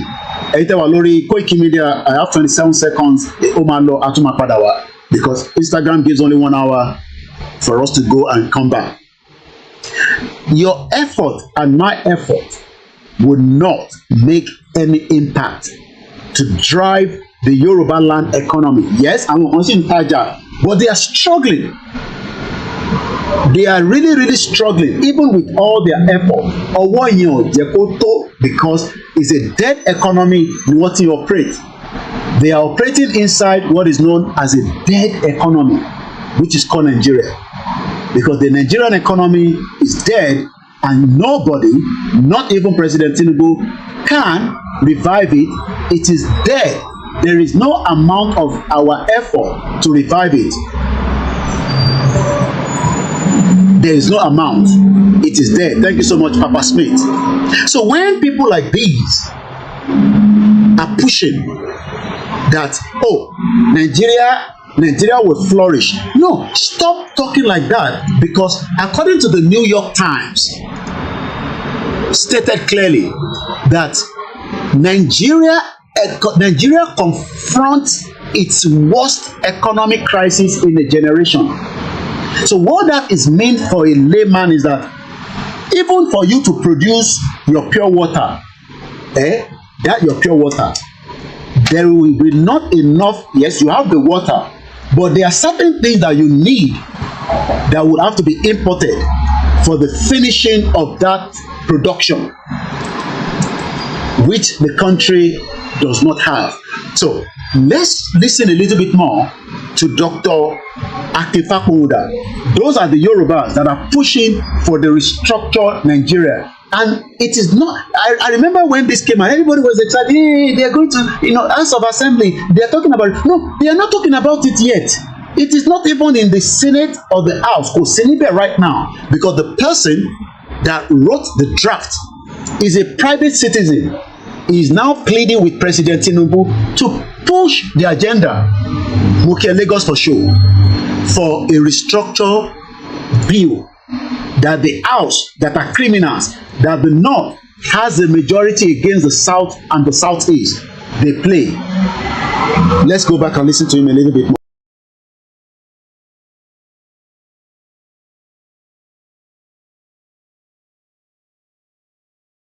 Put into a document and forward it as a suggestion to the president of Nigeria, because he's the only one sitting on the throne now.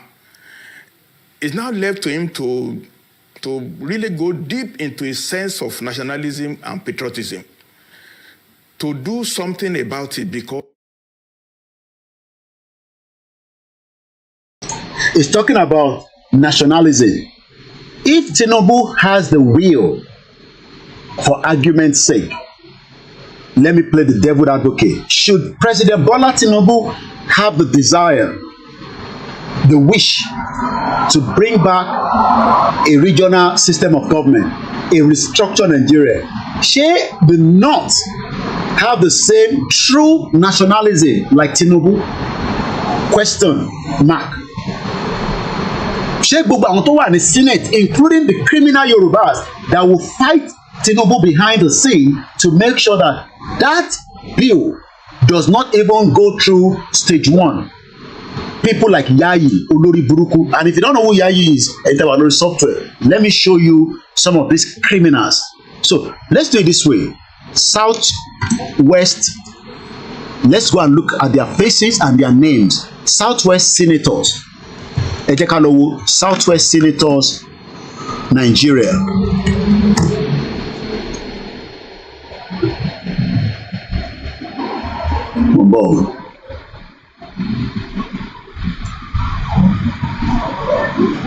I want to get all their names out for us. Oh, Philadelphia spelled that Nigeria. Okay, distinguished senators. Let's see, National Assembly. Okay, now we can. I am currently on the National Assembly website. Let's hope it works. We know that the criminal Senate President Akpabio is a criminal.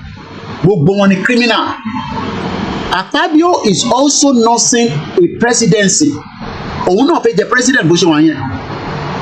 And the Senate Deputy Senate President is a guy called Ibrahim Jibrin. But let's go and look for the one that concern us, the Yoruba ones.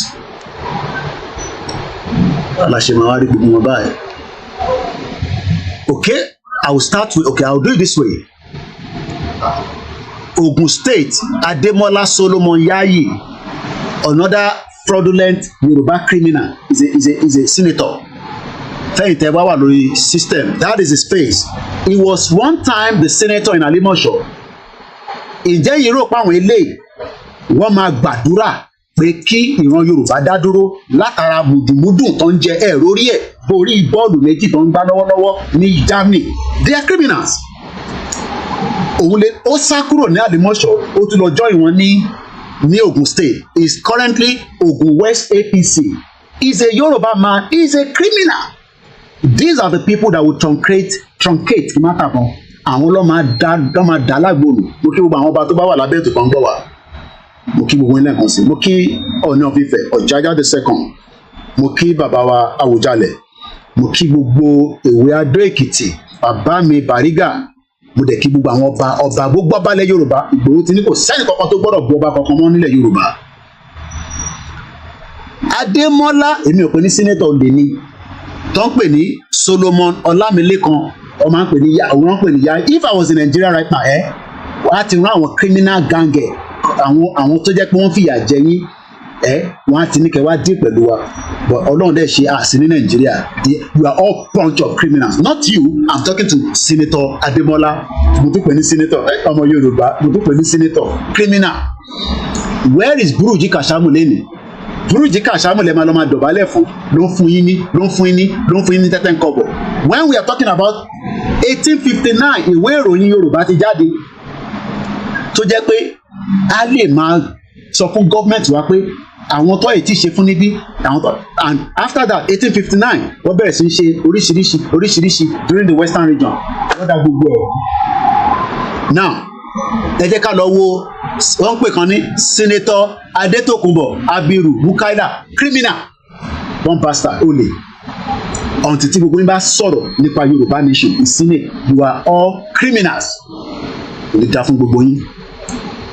Ẹni ṣoríire.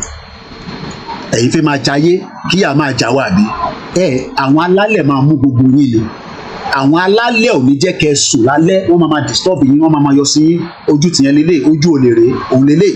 Another criminal APC wọ́n ń pè ní Adetokunbo Abiru Mukaila criminal àfi tó bá sọ̀rọ̀ Yorùbá nation nínú Senate torí ẹ̀tọ́ ẹni láti sọ̀rọ̀ Yorùbá nation tó o bá ti sọ̀rọ̀ Yorùbá nation you are all criminals olè ní ká máa ṣe Nàìjíríà kẹ máa mú tẹ́tẹ́ ń kọ bọ̀ wá sádùúgbò àwọn tó wà lẹ́kọ̀ọ́ kẹ máa fún wọn ní tẹ́tẹ́ ń kọ bọ̀ kẹ́yìn wá máa ra mọ́tò kẹ máa owó yẹn kẹ ló máa invest síta kẹ ní another passport gbogbo wọn lọ́ọ́ ti ra passport ìlú mi síta máa support wọn criminals ní gbogbo wọn lókè Mohammed Malik so ojú ìlélẹ̀ so ojú olè rèé ó di méjì yáyì nìyẹn èyí tẹ́ bá wà lórí ọ̀nà méjì láti stream lẹ́yìn so èyí tẹ́ wà lórí phone mo kàn ń fún ní expression nípa àwọn tó wà lórí laptop tí mo ti ń stream wọ́n rí mi báyìí now ẹ jẹ́ ká tún lọ wẹ́ lómi jáde nù gbogbo wọn la máa gbójú wọn jáde lẹ́nu àwọn tí wọ́n ń dá Yorùbá nation dúró nìyẹn kò ń ṣe bàbá Akintoye these are the criminals that are holding us backwards because wọ́n ṣì ń jẹ nínú Nàìjíríà ní property wọn so let's look for the rest. Another one ó pè é ní Senator Afolabi Salisu criminal Ogun State Ogun Central another Yoruba no mo tẹ̀ ti mísì Ondo Ondo fẹ́ jẹ́ kí n mísì ẹ̀rọ ló pa Senator Adeniyi Ayọ̀délé Adégbòmire criminal olè ojú ẹ̀ lélẹ̀ ojú olè rèé àfi tẹ́ bá jáde tẹ́ sọ̀rọ̀ Yorùbá nation torí pé ìyà tó ń jẹ wá ẹ̀tọ́ ti yín ni pé kẹ́ push bill fún Yorùbá country pé a ṣe Nàìjíríà mọ̀ pé ó lè yín ẹ fẹ́ máa gba owó ní every month ẹ fẹ́ máa gba 30 million ìwọ máa nà mí lẹ́gba nínú show ṣùgbọ́n máa bú mi 30 million ọ̀nà ń gbà ní every month wardrobe allowance pant allowance ìyàwó wọn máa ra bra ara pátá allowance náà wà níbẹ̀ káwọn wọn ń change ẹ̀ fún wọn lójú ní every year SUV wọn ò wá ra ti innocent motor wọn ò ra ti bàbá tó ní bọ̀bọ̀ máa kan Yorùbá máa tó ń ṣe mọ́tò wọn á ní àwọn fẹ́ Toyota most of them are driving bulletproof cars ìyẹn tó bá yìnbọn sí mọ́tò yẹn kò ní wọlé alálẹ̀ máa wọnú mọ́tò yẹn á pa yín sínú mọ́tò yẹn èlò lórí burúkú olè jàtijàti ẹ̀ ní sóríire ògùn lákàáyé máa wọlé pa yín ni ìyà tẹ́ ń fọmọ Yorùbá jẹ àwọn alálẹ̀ máa wọlé lù yín ni bulletproof car tẹ wà náà yẹn ó máa dírẹ́bà yẹn máa gbà yín wọnú tó ni ẹ lọ sí nbọ ẹ jẹ́ kọ́kọ́ dárúkọ gbogbo wọn délẹ̀ tán wọ́n náà kidnap ọmọ kan wọ́n náà wọ́n ń bá ìyá ẹ̀ àti bàbá ẹ̀ sọ̀rọ̀ àwọn Fúlàní yẹn dẹ̀ wọ́n ń ṣe jigijigi wọ́n bá ọmọ yẹn sùn táwọn ìyá yẹn sunkún wọ́n ní kó lọ wá 10 million wọ́n ní ṣoríire ẹni tó bá ní wọ́n máa ṣoríire ìwọ náà ní ṣoríire wọ́n ní kí n má ṣe tó bá ní àwọn olóṣèlú máa ṣoríire ìwọ kàn ní ṣoríire wọ́n ní kí n má ṣe pé fún yín bó tó bá sọ pé àwọn olóṣèlú máa ṣoríire ìwọ kàn ní ṣoríire bomb bastards ẹ jẹ́ kí n tún lọ mú ìtókù wá ṣáàtì sọ Ogun State ó náà wọn Afọlábí Sálísù olè ojú olè rèé olè ojú olè rèé olè Sálísù olè gbogbo adéfìlà bàbá wó lọ́wọ́ àwọn criminals ẹ rò pé mò ń ṣeré mò fẹ́ distract rẹ létí mo bá lọ màá kà fún yín wọ́n ní wọ́n kò ń ṣèyàn kan kò ń ṣe mẹ́ta wọ́n náà ń bá ọmọ yẹn mo fi sọ ní èdè ká máa ẹ ó ṣọ̀fọ̀ gan wọ́n náà ń gba sí fọ́ọ̀mù yẹn wọ́n dẹ̀ wà lórí fọ́ọ̀mù pẹ̀lú àwọn yẹn pé tẹ́ ẹ̀ bá mówó wá ojoojúmọ́ la máa bọ́mọ yín sùn eléyìí tẹ́ ṣẹlẹ̀ ní o máa sọ pé dey play tó bá jẹ́ pàbúrò ẹ̀ lọ́ mú mọ́lẹ̀ tó ń kì mọ́lẹ̀ bẹ́ẹ̀ wàá sọ pé kí n má ṣe pé fún un idiot ojú olè rèé olè òròjọ́ ẹ̀ adéfìlà nísìn tó bá dàdúgbò ẹ̀ pẹ̀lú bulletproof car bọ́lẹ̀ á pín tẹ́tẹ́ ń kọ̀bọ̀ fáwọn ọmọ yẹn àwọn náà ní sínétà Afọlábí Sálí kò ní ṣoríire olórí burúkú sínétọ̀ kọ́ sínétọ̀ ni kò sí tó kọ́ mi pẹ́ láwọn ti ẹ̀yà tó kù next àwọn tọ̀dọ̀ tiwa nìkan ni mo need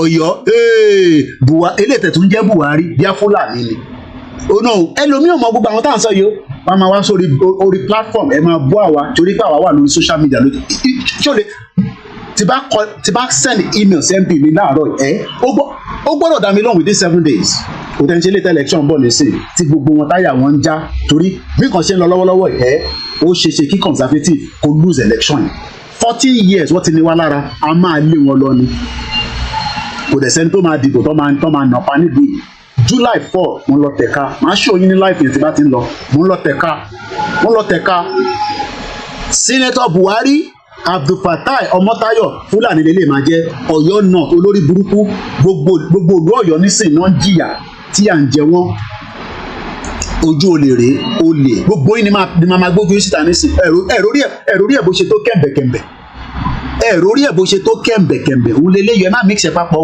òun lélẹ́yìí àwọn kan ní Koiki àwọn dẹ̀ máa rán àwọn èèyàn lọ sí Mẹ́kà mo ní kọ́ rán yín lọ sí Mẹ́kà tó bá ń ṣiṣẹ́ òun ní ẹ̀rẹ́bọ̀dì kò ń rán ẹ lọ sí Mẹ́kà fowó ara ẹ lọ sí Mẹ́kà fowó ara ẹ lọ sí Jerusalem o need anybody kó wá rán ẹ lọ sí Mẹ́kà o need the slot ẹlòmíì ní sísè torí slot tó fẹ́ gbà lọ́wọ́ wọn Koiki tó bá ní kí n má bu wọn ìwọ lè pé ń bọ̀ wá bá torí wọ́n ti ní kí n má ṣépè fẹ́yìn bọ̀ tó bá ní kí n má bu olóṣèlú Prophet Nasiru láì ní kí a máa ṣépè fún wọn bàbá wa Tibetan ó ní ká ṣépè fún wọn tó bá wá síbẹ̀ tó bá ní kí n má ṣépè fún olóṣèlú ìwọ lè pè yẹn ní máa dálé lórí torí àṣépè fẹ́yìn mọ́ nísìnyí ẹ̀yin ò nídìí pè mọ́ òṣìṣẹ́yìn Yorùbá nation àwọn tó agree pẹ̀lú wa eléyìí Fúlàní ni o eléyìí tó ń jẹ́ Buhari ìbíkọ́ Buhari olórí burúkú tí Tinubu gbé gbogbo owó tó fi lọ gbé wá Tinubu ló gbé Buhari wá Tinubu wá sọ pé the Nigerian economy is not dead ó ti kú ẹ bá wa pín ètò yìí náà ìbí mi nìkan mo wà live for now ẹ pín ètò yìí àmọ́ tí ń bọ̀ lọ́dọ̀ Gbénga Dání mo ń bọ̀ ó kánjú ní mo kánjú mo sì ní 1 hour mo máa dọ́dọ̀ Gbénga Dání mo ń mú lẹ́yẹ kankan ni mo fẹ́ jẹ́ káwọn tó wá èyí tẹ́ bá lọ sórí software ẹ máa rójú wọn ojú olè rè àwọn tó ń dá Yorùbá nation dúró lé lè kó ṣe bàbá Akintoye imagine ti gbogbo àwọn senator wa tó bá sowọ́ papọ̀ tó sọ fún Tinubu pé a ṣe Nàìjíríà mọ́ wàláì kò sí nǹkan tí Tinubu lè ṣe bọ́ ó lè ní gbogbo wọn ló ń nurse ambition ẹ̀rú bọ́ ṣe tóbi inú air condition ló ń sùn alálẹ̀ máa wọlé air condition yẹn òun ló máa pa yín sínú ilé until tí ẹ bá jáde tí ẹ ń sọ pé ìran Yorùbá tí yà ń jẹ yìí ó ti tó ẹ jẹ́ ká tún lọ wá ẹlòmíì má kánjú àmọ́ ń dánwó máa mọ́ bọ̀ mọ́ mú wọn lẹ́ẹ̀kọ̀ọ̀kan ni ẹni tí mo ń tẹ́ mi náà wo glasses mi dáadáa mo fẹ́ miss Kwara olè ilẹ̀ Yorùbá náà ṣì ní Kwara ilẹ̀ Yorùbá náà ṣì ní ẹ fẹ́ claim sí náà àwọn Sàràkí olè àwọn Sàràkí tí bàbá ẹ̀ wá láti Mali olórí burúkú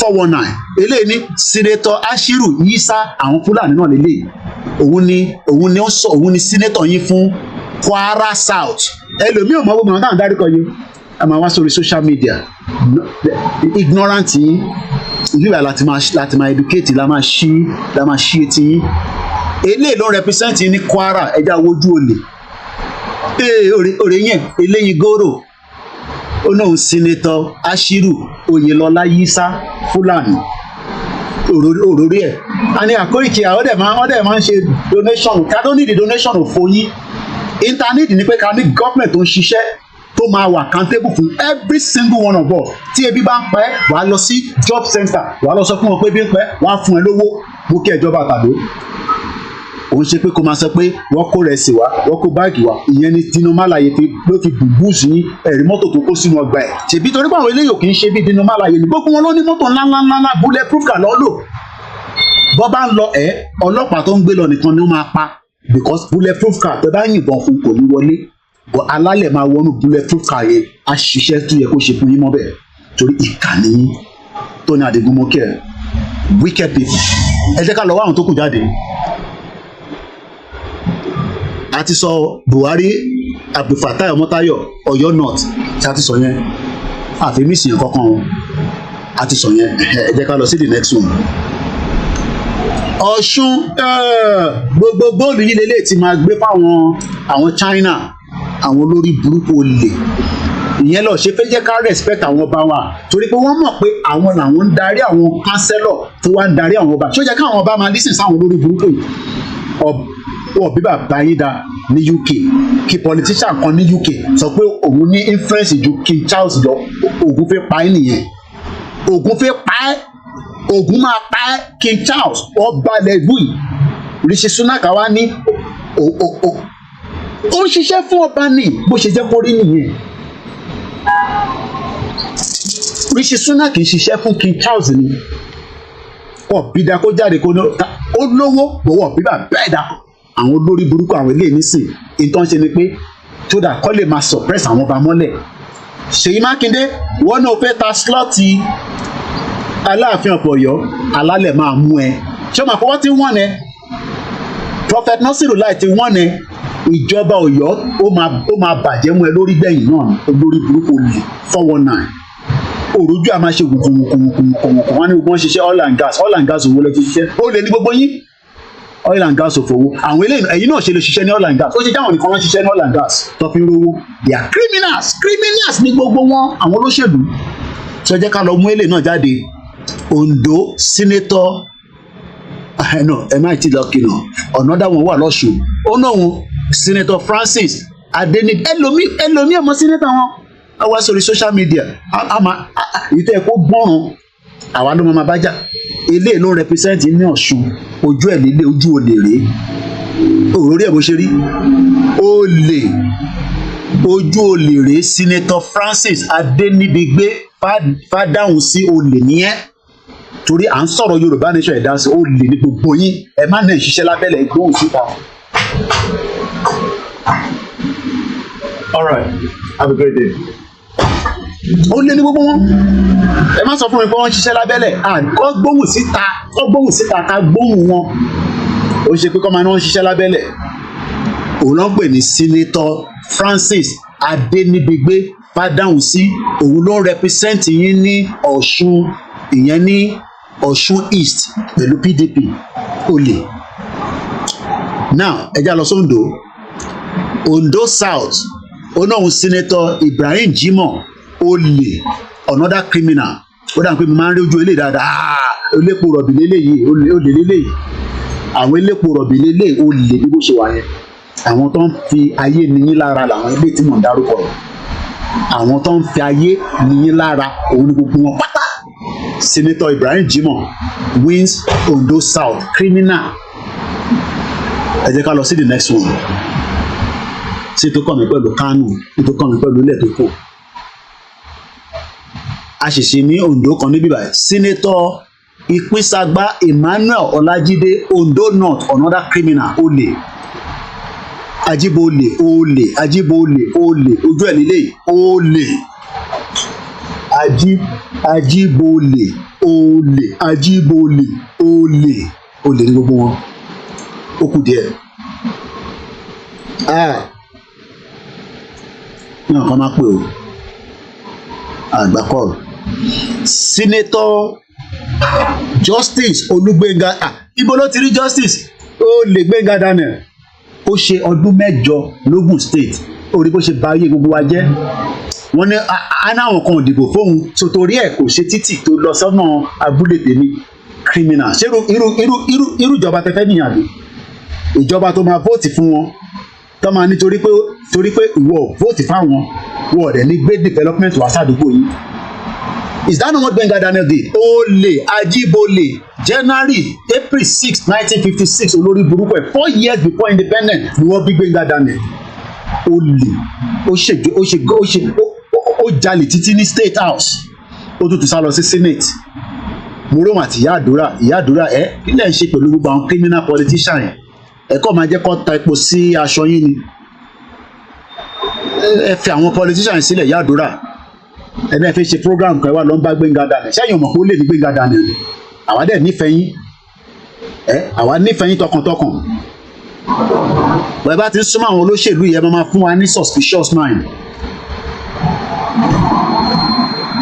kí lẹ̀ ń ṣe pẹ̀lú Gbenga Daniel àìmọye àwọn tẹ́lẹ̀ pé kó wá bá yín sọ̀rọ̀ ní program tẹ́ bá fẹ́ ṣe ní church yín nídìí Gbenga Daniel olè Ajíbólè olè olórí burúkú bẹ́ẹ̀ ni simple ra ẹni take care right now ó ń kó àwọn ajá yẹn lọ ṣe work ìkan ti mú wọn lọ yàgbẹ́ ìkan ti mú ajá kan lọ yàgbẹ́ ilé nísìn méjèèjì ló ń kó lọ nísìn á gbé wọn káàkiri wá stretch ẹsẹ̀ àwọn British they keep their and respect their own monarchy system wọ́n wá ní káwa wà lábẹ́ àwọn olórí burúkú tó ń pè ní politician mò ń bọ̀ Èkìtì àyín kánjú ní ẹ̀yìn ṣáà máa kọ orúkọ ti state yín sílẹ̀ gbogbo wọn ní ṣì máa dárúkọ lẹ́ẹ̀kọ̀ọ̀kan again àní Gbenga Daniel olè wọ́n náà bí ní April 6, 1956 bó ṣe máa gbé glasses ẹ̀ bí glasses báyìí olè ní criminal ẹlẹ́nu múkẹ́lẹ́ olè òrìpọ̀wọ̀n àti Dàpọ̀ Abíọ́dún wọ́n gba sí fúnra wọn Dàpọ̀ Abíọ́dún wo fídíò kan Gbenga Daniel ní àbúrò máa wò Dàpọ̀ Abíọ́dún ní olè nìyẹn wọ́n ń jà ní lẹ́yìn olè ní gbogbo wọn they are criminals ẹ̀rí nínú wọn Ọ̀túnba ta ló fi olè jẹ Ọ̀túnba ta ló fi olè jẹ Ọ̀túnba wọ́n jí gbogbo owó tán gbogbo security budget tẹ́ ẹ kọ́ fi fix state á wà lápò ara wọn wọ́n lọ invest ẹ̀ sáà fraud ìwọ wá síbí ìwà wa ń bá wa jà ṣé nígbà tí mò ń darúkọ nísìn o tí ì rí orúkọ bàbá mi níbẹ̀ pé Mr. Koiki bẹ́ẹ̀ náà wà lára àwọn tó dalẹ̀ Nàìjíríà ẹ jẹ́ ká lọ síwájú sí tó kàn mí pẹ̀lú bọ́ọ̀lù ẹ bá para yín tán lọ́rùn. Kogi olè ó fẹ́ kí n sá lọ Kogi náà wà ń bẹ̀ o mo ti rí Kogi ilẹ̀ Yorùbá ni tó má dé fún àwọn Kogi máa wá bá mi nísìn pé Koiki kí ló ṣẹlẹ̀ ó ní òun Senator Jubril Isa olè Ajíbólé olè ilé olè níyẹn gbogbo ilẹ̀ ti jalè just like bí Dino náà ṣe jalè olè ní gbogbo wọn criminals ó kù díẹ̀ ogun la máa mú jáde sí tó kọ́ mi pẹ̀lú Enugu Èkìtì Káràpà Èkìtì Pòròpò Èkìtì ńláńláńlá àwọn èèyàn ńláńlá tó kàwé olè mo ti bá ń rí sínétọ̀ yín o sínétọ̀ Michael Ọpẹ́yẹmí Bámidélé olè Ajíbólé olè ní ẹ́ à ń pariwo Yorùbá nation látọdún mẹ́ta wọ́n gbàṣọ mọ́ yín létí ẹ gbọ́ pé à ń pariwo Yorùbá nation tó dìgbà tí Fúlàní bá pa gbogbo atọ́ bomb bastard àwọn olè alálẹ̀ máa dé pẹ̀lú gbogbo yín ọmọ 1963 lòun náà ọdún mẹ́ta tí a gba independent òfò òun náà bí Michael Ọpẹ́yẹmí Bámidélé òun náà nísìn wọn Nàìjíríà ló ń ṣe olè ní ẹ́ àwọn tó gbé lẹ́kẹ̀sí lọ́rùn olè criminal sí nǹkan tẹ máa fi wá ṣe àwọn alálẹ̀ ló máa dé tẹ bá gbé ọwọ́ lé wa lórí alálẹ̀ máa wọlé pagbo apayá pa gbogbo ìdílé yín délẹ̀ tẹ bá make any effort tẹ lọ sáré lé wa lórí torí pé àwa tá à ń pariwo nísìn à ń pariwo látara ara tó ní àwọn ọmọ Yorùbá ni tẹ bá gbé ọwọ́ kankan tẹ bá lọ sà tẹ bá gbé kankan ó máa pa gbogbo ìdílé yín látòkè délẹ̀ ni mo sọ àfi tẹ bá jáde tẹ sọ pé ẹ apologize fáwọn ọmọ Yorùbá fún ìyà tó ń jẹ wá olè onáhùn pé rẹ ní Michael Ọpẹ́yẹmí Bámidélé mo ò sí Nàìjíríà tẹ́lẹ̀ mọ́ àwọn ayákìlà tó wá pa mí olè lórí burúkú gbogbo olè Ajíbólé olè torí bá jẹ́ pé Nàìjíríà mo wà lálẹ́ àbíkó lè ya sálọ Benin Republic kó lọ sùn bẹ̀ pẹ̀lú olóyè Ìgbòho mo kí ẹ ìyá mi dáadáa àwọn fine mama àwọn sisters tó dáa tí ọkọ wà l'Amẹ́ríkà tíyàwó wà ní Nàìjíríà tí oríṣiríṣi ti wá ṣẹlẹ̀ nígbà tíyàwó bá wà ní Nàìjíríà títí tọkọ wà l'Amẹ́ríkà tó bá yá tọ́bìnrin yẹn tẹ̀ ọkùnrin á dẹ̀ máa ṣe tiẹ̀ lọ́ntì ẹ̀ kíní kan torí ọkùnrin tó yẹ yín ara ọkùnrin ò ṣe bẹ́ẹ̀ yẹn gbéyàwó síbì kan láti bí ọdún mẹ́ta ìyàwó lè mú mọ́ra ọkùnrin mo kí ẹ Gani Olóyèdé criminal àwọn tó ń dá wà lálẹ́ sí lọ́rùn alẹ́ onáhùn Senator Michael Ọpẹ́yẹmí Bámidélé mo ò sí Nàìjíríà so kò síbi tẹ́ fi wá mi sí ẹ má bọ̀ ní UK ni mò ń gbé ẹ wá mú mi ní UK torí mo pè lólè kò ní dá fún mi ẹ ní sóríire àwọn alálẹ̀ máa wọlé payé ni tẹ́ bá gbé ọwọ́ lé gbogbo àwa tá à ń pariwo Yorùbá nation tẹ́ bá gbé ọwọ́ kọ́wọ́ tẹ́ bá lọ sọ́dọ̀ àwọn babaláwo máa sọ pé tẹ́ bá gbé ọwọ́ kọ́wọ́ ó máa dà lé lórí ni tẹ́ bá pe Jésù ó máa dà lé lórí ni torí pé ìyà tó ń jẹ wá lẹ́nìí ẹ lè sọ pé tí ń dùn yín nígbà tí wọ́n ń wọlé tó ń rèpà àwọn èèyàn tó ń pa àwọn èèyàn nínú igbó gbogbo yín dákẹ́ tó yẹ kẹ́ máa bá wọn fà á nínú senate àwọn olórí burúkú ọ̀rọ̀ iná ní kánú náà máa sọ tó ń bastard alálẹ̀ máa wọlé pààyè ni à ń sọ̀rọ̀ ìrọ̀ wa pé 1859 ni wọ́n dá ìwé ìròyìn sílẹ̀ nílẹ̀ Yorùbá ní Abẹ́òkúta àwọn olórí burúkú yóò lè sọ fáwọn ọmọ wọ́n mọ̀ gbogbo mission Awólọ́wọ̀ wọ́n dá gbogbo ẹnu ní ọ̀rọ̀ ẹ̀rí tó dé fìlà Awólọ́wọ̀ ní sọ lórí burúkú ẹ̀ ó dé fìlà Awólọ́wọ̀ ó fi disguise kò sí bíìlì kankan tó gbé jáde tó favour ọmọ Yorùbá Chinese ń kó resources wá lẹ́kìtì wọ́n àwọn Pakistan àwọn India àwọn Lebanese wọ́n mọ̀ lẹ́sìn gbogbo yín tẹ̀ ń ṣiṣẹ́ ní Nàìjíríà wọ́n san the right salary fún yín wọ́n suppress yín àwọn eléyìí ò jáde kó defend ọmọ Yorùbá China wọ́n defend ọmọ Yorùbá nílẹ̀ Yorùbá ní gbogbo Ogun state axis tó bá ní kí n má ṣépè fún wọn ọ̀dọ̀ ẹni gbogbo èpè yẹn ń bọ̀ wá dà lílé lórí ó jẹ́ ya dákẹ́ tó bá mọ̀ nǹkan tó fẹ́ sọ tóró lórí burúkú ni wọ́n ẹ jẹ́ ká lọ́wọ́ àwọn mélòó ló kù sí tí tó kàn mí pẹ̀lú Katsina ẹ bá para yín tọ́sán ó dà kó ti ó ṣì a sì ní Kogi kan sí o a dẹ̀ ní Kwara kan sí mò ń bọ̀ ẹja tó lọ wo Kogi ó náà Senator Ọ̀háìrè yá Fúlàní lélẹ̀ Ọ̀háìrè Abubakar ọmọ Fúlàní ni òróró lórí burúkú ẹ̀ Fúlàní lélẹ̀ ilé ìrìnsàmọ́ Yorùbá ṣé Yorùbá ń jẹ́ Ọ̀háìrè Abubakar. These are the criminals that are holding us backwards.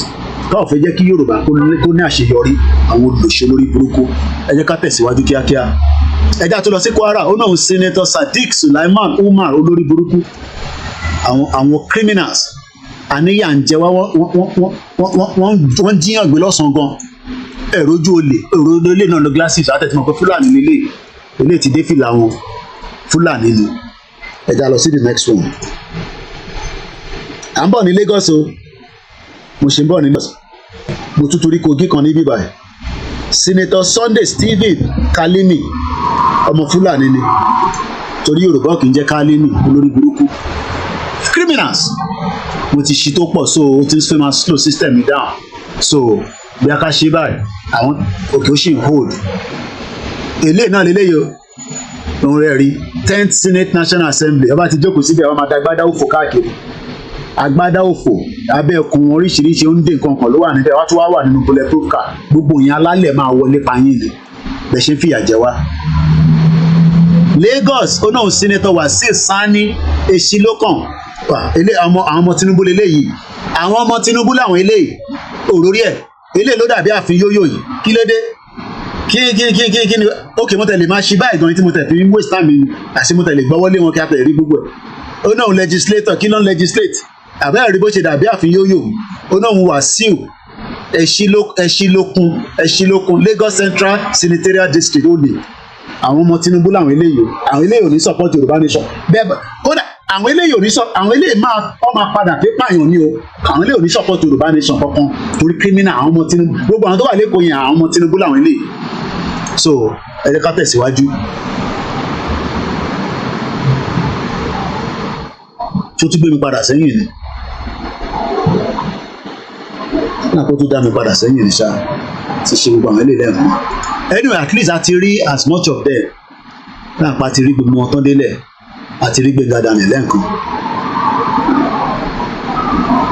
àti rí tèkì Senator ṣé mo dárúkọ Senator Michael Ọpẹ́yẹmí Bámidélé Èkìtì ṣé mo dárúkọ ẹ̀ ṣá ẹ̀rántí mọ́ dáa pé mo dárúkọ ẹ̀.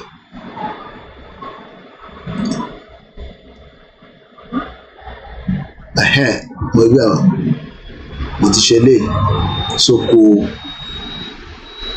àti sí tó kàn mí pẹ̀lú Cross River. Kogi Senator Sunday Stephen Karimi another criminals these are the people that are your senators ẹlòmíì ò gbórúkọ wọn rí báyìí àtẹ̀tíṣe ojú ilé lẹ́ẹ̀kan àní látẹ̀tíṣe ilé lẹ́ẹ̀kan so the last but not the least ó ti tán now just a quick rephrase Senator Sunday Karimi ojú ẹ̀ lélẹ́yìí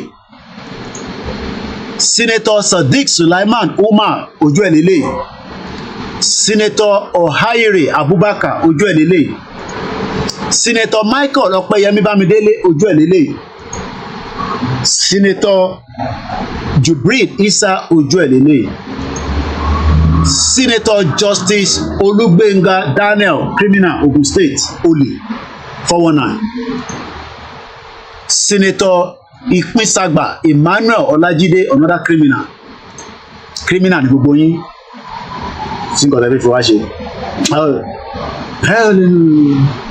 ní gbogbo yín kí lẹ máa ṣe ẹ̀ràn àwọn ayákẹ́lá kọ́ wá pa wáàdù ẹ máa jóná ni criminal kí lẹ fi ṣe kí lẹ mọ̀ ń bẹ̀ kí lẹ fi ṣe ẹ sún mi wá sí London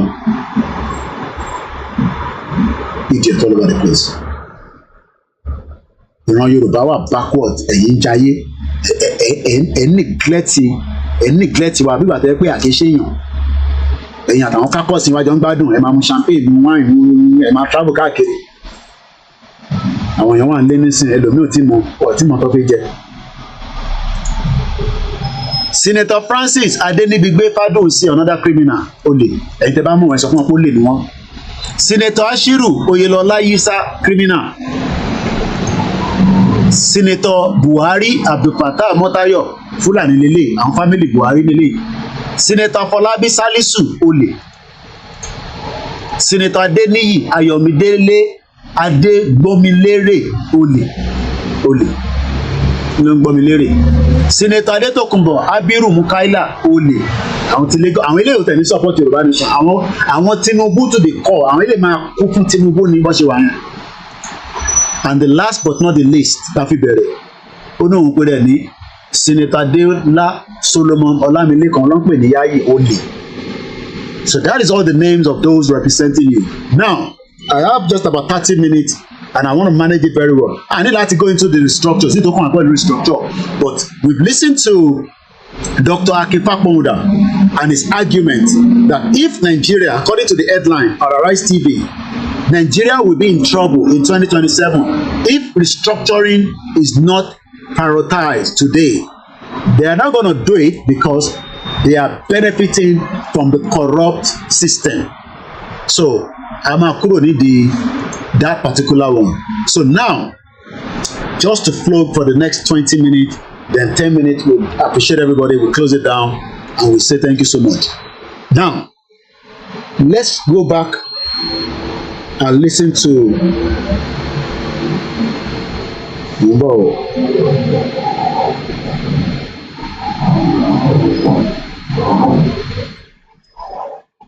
ẹ jẹ́ ká gbọ́ Prof Akintoye interview again with Arise TV, just to buttress that the only future and the hope is Yoruba nation. Ẹ jẹ́ ká lọ gbọ́ Baba Akintoye.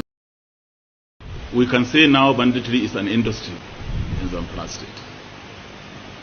Last month, we arrested a member of the State House of Assembly in banditry here in Zamfara State. We arrested a district head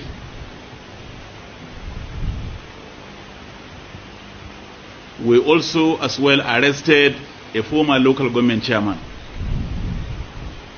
So you can see that involvement of this class of people in banditry is more making the situation to become more and more complex.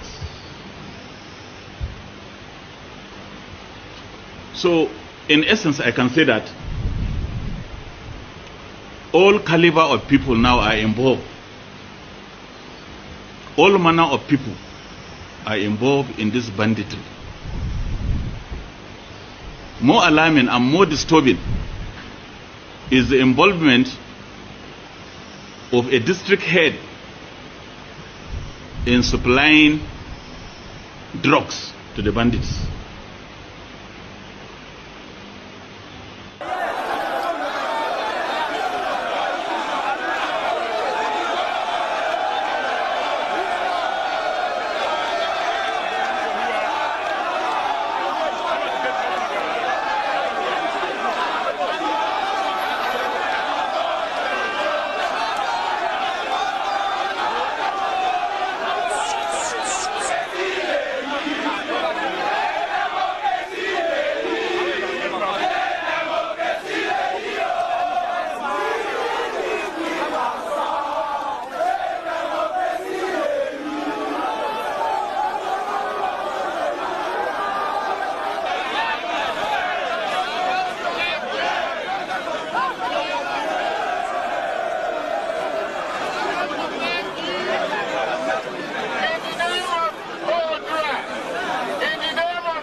I have been sick of this problem.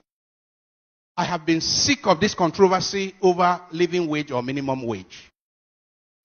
And I believe that something is seriously wrong with the heads of many of our leaders. How can anyone who earns 200,000, 300,000, 400,000, 500,000 not to talk of people who earn 1 million, 2 million. How can they go to sleep in good conscience every day? How can they go to sleep in good conscience and come out to sit down in a boardroom to discuss the sustainability or otherwise of paying 60,000 to the poorest of workers?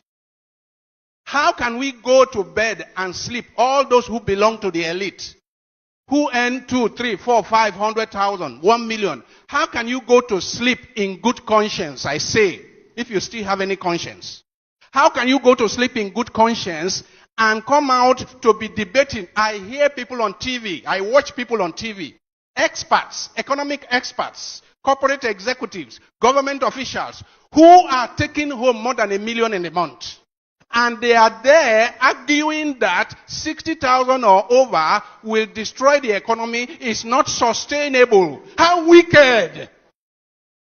You give 60,000 to a poor worker, a poor worker who may have a family of 2 or 3 or 4, for his feeding, for his accommodation, for his house rent, for his medical care, for his children's school fees. How wicked! How blind! How can we do that? And we think that God will bless our country. We think that it is by bringing a new national anthem for God to bless our country. How can you commit this crime against humanity? For me, this is a crime against humanity. Because the poor people who cannot afford to buy gari, I'm not saying they will buy that they are to buy sardine. I'm saying buy gari. Poor people who cannot buy gari. I'm not talking of meat or fish. Poor people are dying because they have no money to cure malaria. How can you go to sleep in good conscience? Those of us who belong to the elite, how can we go to sleep with good conscience and we are debating and we are discussing and we vote 500 million naira to meet and debate about paying 60,000 to the poor? My dear friends, I see this as a new form of apartheid. Nigeria is one of the most unequal. But there seems to be some confusion in Yoruba land. I see that maybe perhaps the generality of the people do not feel as passionate about self-determination. And secondly, there is all kinds of positions. Afenifere is talking about restructuring. You are talking about self-determination. You don't know this. You don't know the nature of the Yoruba society. You don't. Most of the young people, and they are the majority in Yoruba land, want the self-determination of their Yoruba nation. That's the truth of the matter. That's what is keeping the movement going. And they are also doing so in the diaspora. Yoruba young men and women all. That is our leader under Professor ADEBANJI. Because of my timing, I want to swiftly finish with this. Monso Onipamo Tiwa kidnapped a 25-year-old. I'm going to read everything through, and I want you to listen attentively. This was posted by a guy on X known as @Pedo Nigeria. 3 weeks ago, a 25-year-old girl was kidnapped along Kogi Abuja Road. The kidnappers reached out to the poor family to pay a ransom of 10 million naira with threat that if they report her kidnapped to the authorities, they will kill her. A family in the next 10 years cannot raise 5 million naira. Talk more of 10 million. So they were in between and in betweens on what to do. They waited for the kidnappers to call again while they spread the sad news to family members for assistance and support. The kidnappers called and reduced the money to 5 million naira with threats to kill the girl. They gave her phone to speak to her parents. She was crying so badly that she's being raped daily by both the Fulani adults and children on gunpoint. That her parents should do whatever the kidnappers say to spare her life, that they will kill her anytime soon. But the pain and the trauma of being raped every day is killing her. The mother took all her wrappers and sold. The father traveled to their village to sell his farmland and the farm produce. they were able to gather 370,000 naira in all. Family members and church members supported with 300,000 naira. They somehow managed to get 750,000 naira after the father sold some of the old properties to Adol. When the kidnappers called again, they told them that they have 750,000 naira to pay. The kidnappers became furious and ordered the girl to be raped while they were on the phone with the parent. One rape ọmọ yẹn whilst wọ́n wà lórí phone pẹ̀lú àwọn parent. They threatened her parent that they would kill the girl if they put off the phone. Pé ẹ máa gbọ́ bá ṣe ń bá ọmọ yín sùn, ẹ bá pa fóònù yẹn, á pa ọmọ yẹn dànù. The girl was screaming as they took turn. Wọ́n ṣe ní ilé bá ṣe tiẹ̀ tán, ilé náà ṣe tiẹ̀. These are criminals, politicians that we talked about that should have saved this girl, but they are careless. Máa sọ pé kò kùn ẹ̀. Ṣé rántí pé bó ṣe ṣe fún ìyá tí wọ́n bá sùn ní 2018 níjọ́ náà lọ́hùn nìyẹn. And pé tó bá pa fóònù yẹn, wọ́n máa pọ́ ọmọ yẹn dànù. The girl was screaming. You can imagine ọmọ tó ń bá sùn kan rape táwọn yẹ̀ wá lórí fóònù. She was screaming. One ìyá ọmọ yẹn collapsed. The mother cried and fainted at the end. They gave the family 3 million as the last price within 14 days period before killing her if the ransom is not paid. But while they delay, they will keep raping her until the ransom is paid. The father thought, okay, let's take the risk to involve the police. Police of any police, but let's read police. The father reported the case to the police, but rather than assist him, the police asked him to pay the money he doesn't have before. Anti-kidnapping unit can handle the case. Imagine you are being kidnapped, then you have to pay anti-kidnapping unit to go after terrorists that kidnapped your family. Ṣé bó ṣe ń ṣe ní abroad nìyẹn? Tó bá kidnap yín, màá wá lọ sanwó fún kidnapping unit.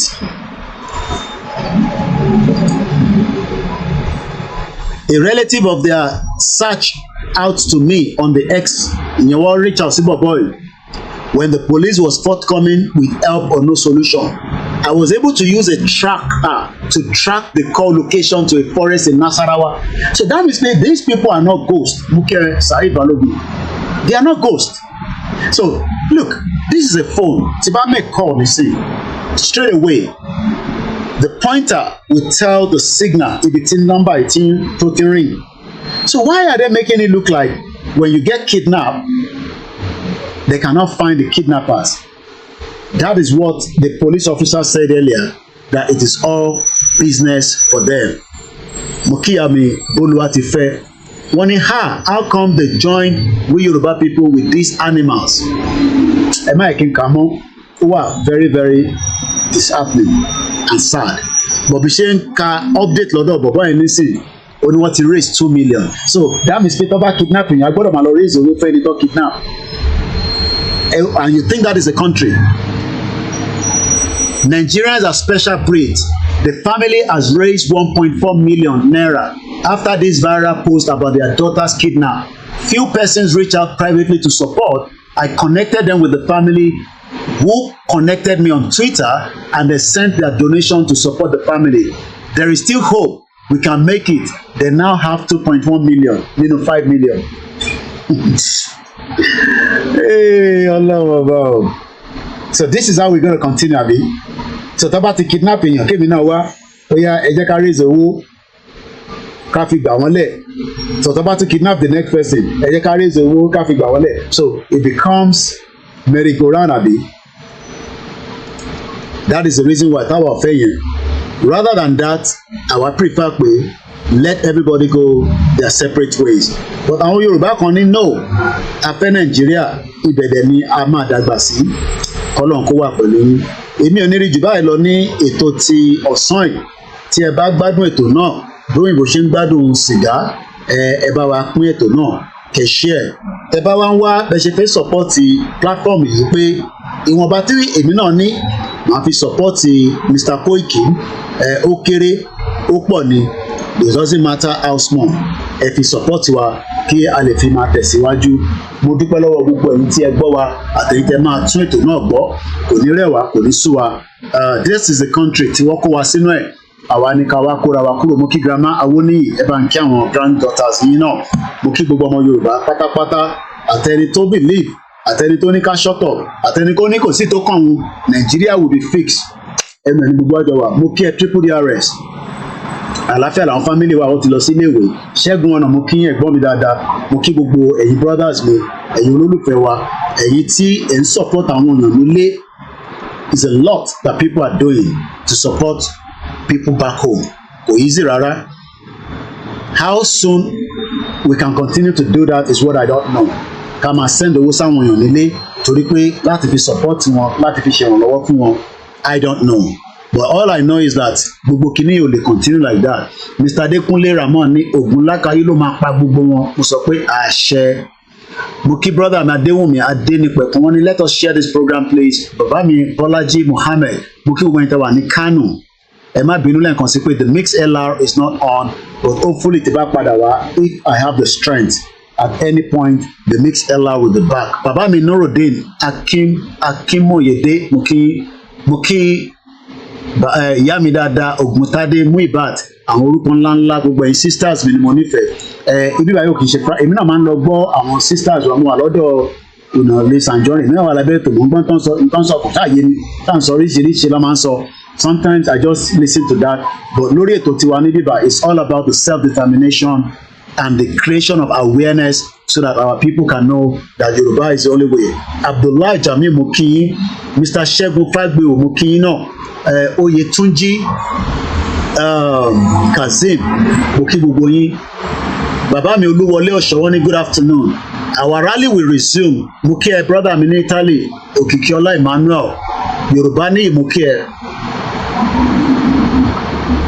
Mo kí Prince Adédèjì Adéyẹmọ Abdullateef, Ọmọtọ̀ṣọ́ Paul mo kí Kazeem Adéramon. Mo kí gbogbo alẹ́ nǹkan sí i. Ok, mo rí pé ó dà àwọn ọmọ Gàmbàrí ọ̀pọ̀ lórí ètò ẹ má wọrí èyí tó máa rí mọ ló ti rí yẹn. Àwọn Fúlàní máa dó àwọn fámílì ẹ̀ wá dẹ̀ pa wọ́n. Ìwọ tó bá ti wá sí bíbà tó wá fẹnu ẹ̀ wá rough, Fúlàní ló máa dí pẹ̀lú àwọn fámílì ẹ̀. Mo kí àmì Táíwò Kíkẹ́, gbogbo ẹni tí ó wà lábẹ́ ètò àtẹni tí mo rí àtẹni tí mo rí torí a gbọ́dọ̀ parí ètò yìí nísìnyí. Thank you so much. Ọlákúnlé ṣàlàfíà sára ẹ ti lè dáadáa. Òkìkíọlá mo kí yín, and thank you so much for every one of us. That is the pain of some of the parents tí wọ́n face. Ẹni tó kàn ló mọ̀. Some of them they just forget about those family and say gbọ́dọ̀ ti fẹ́rẹ̀ wò.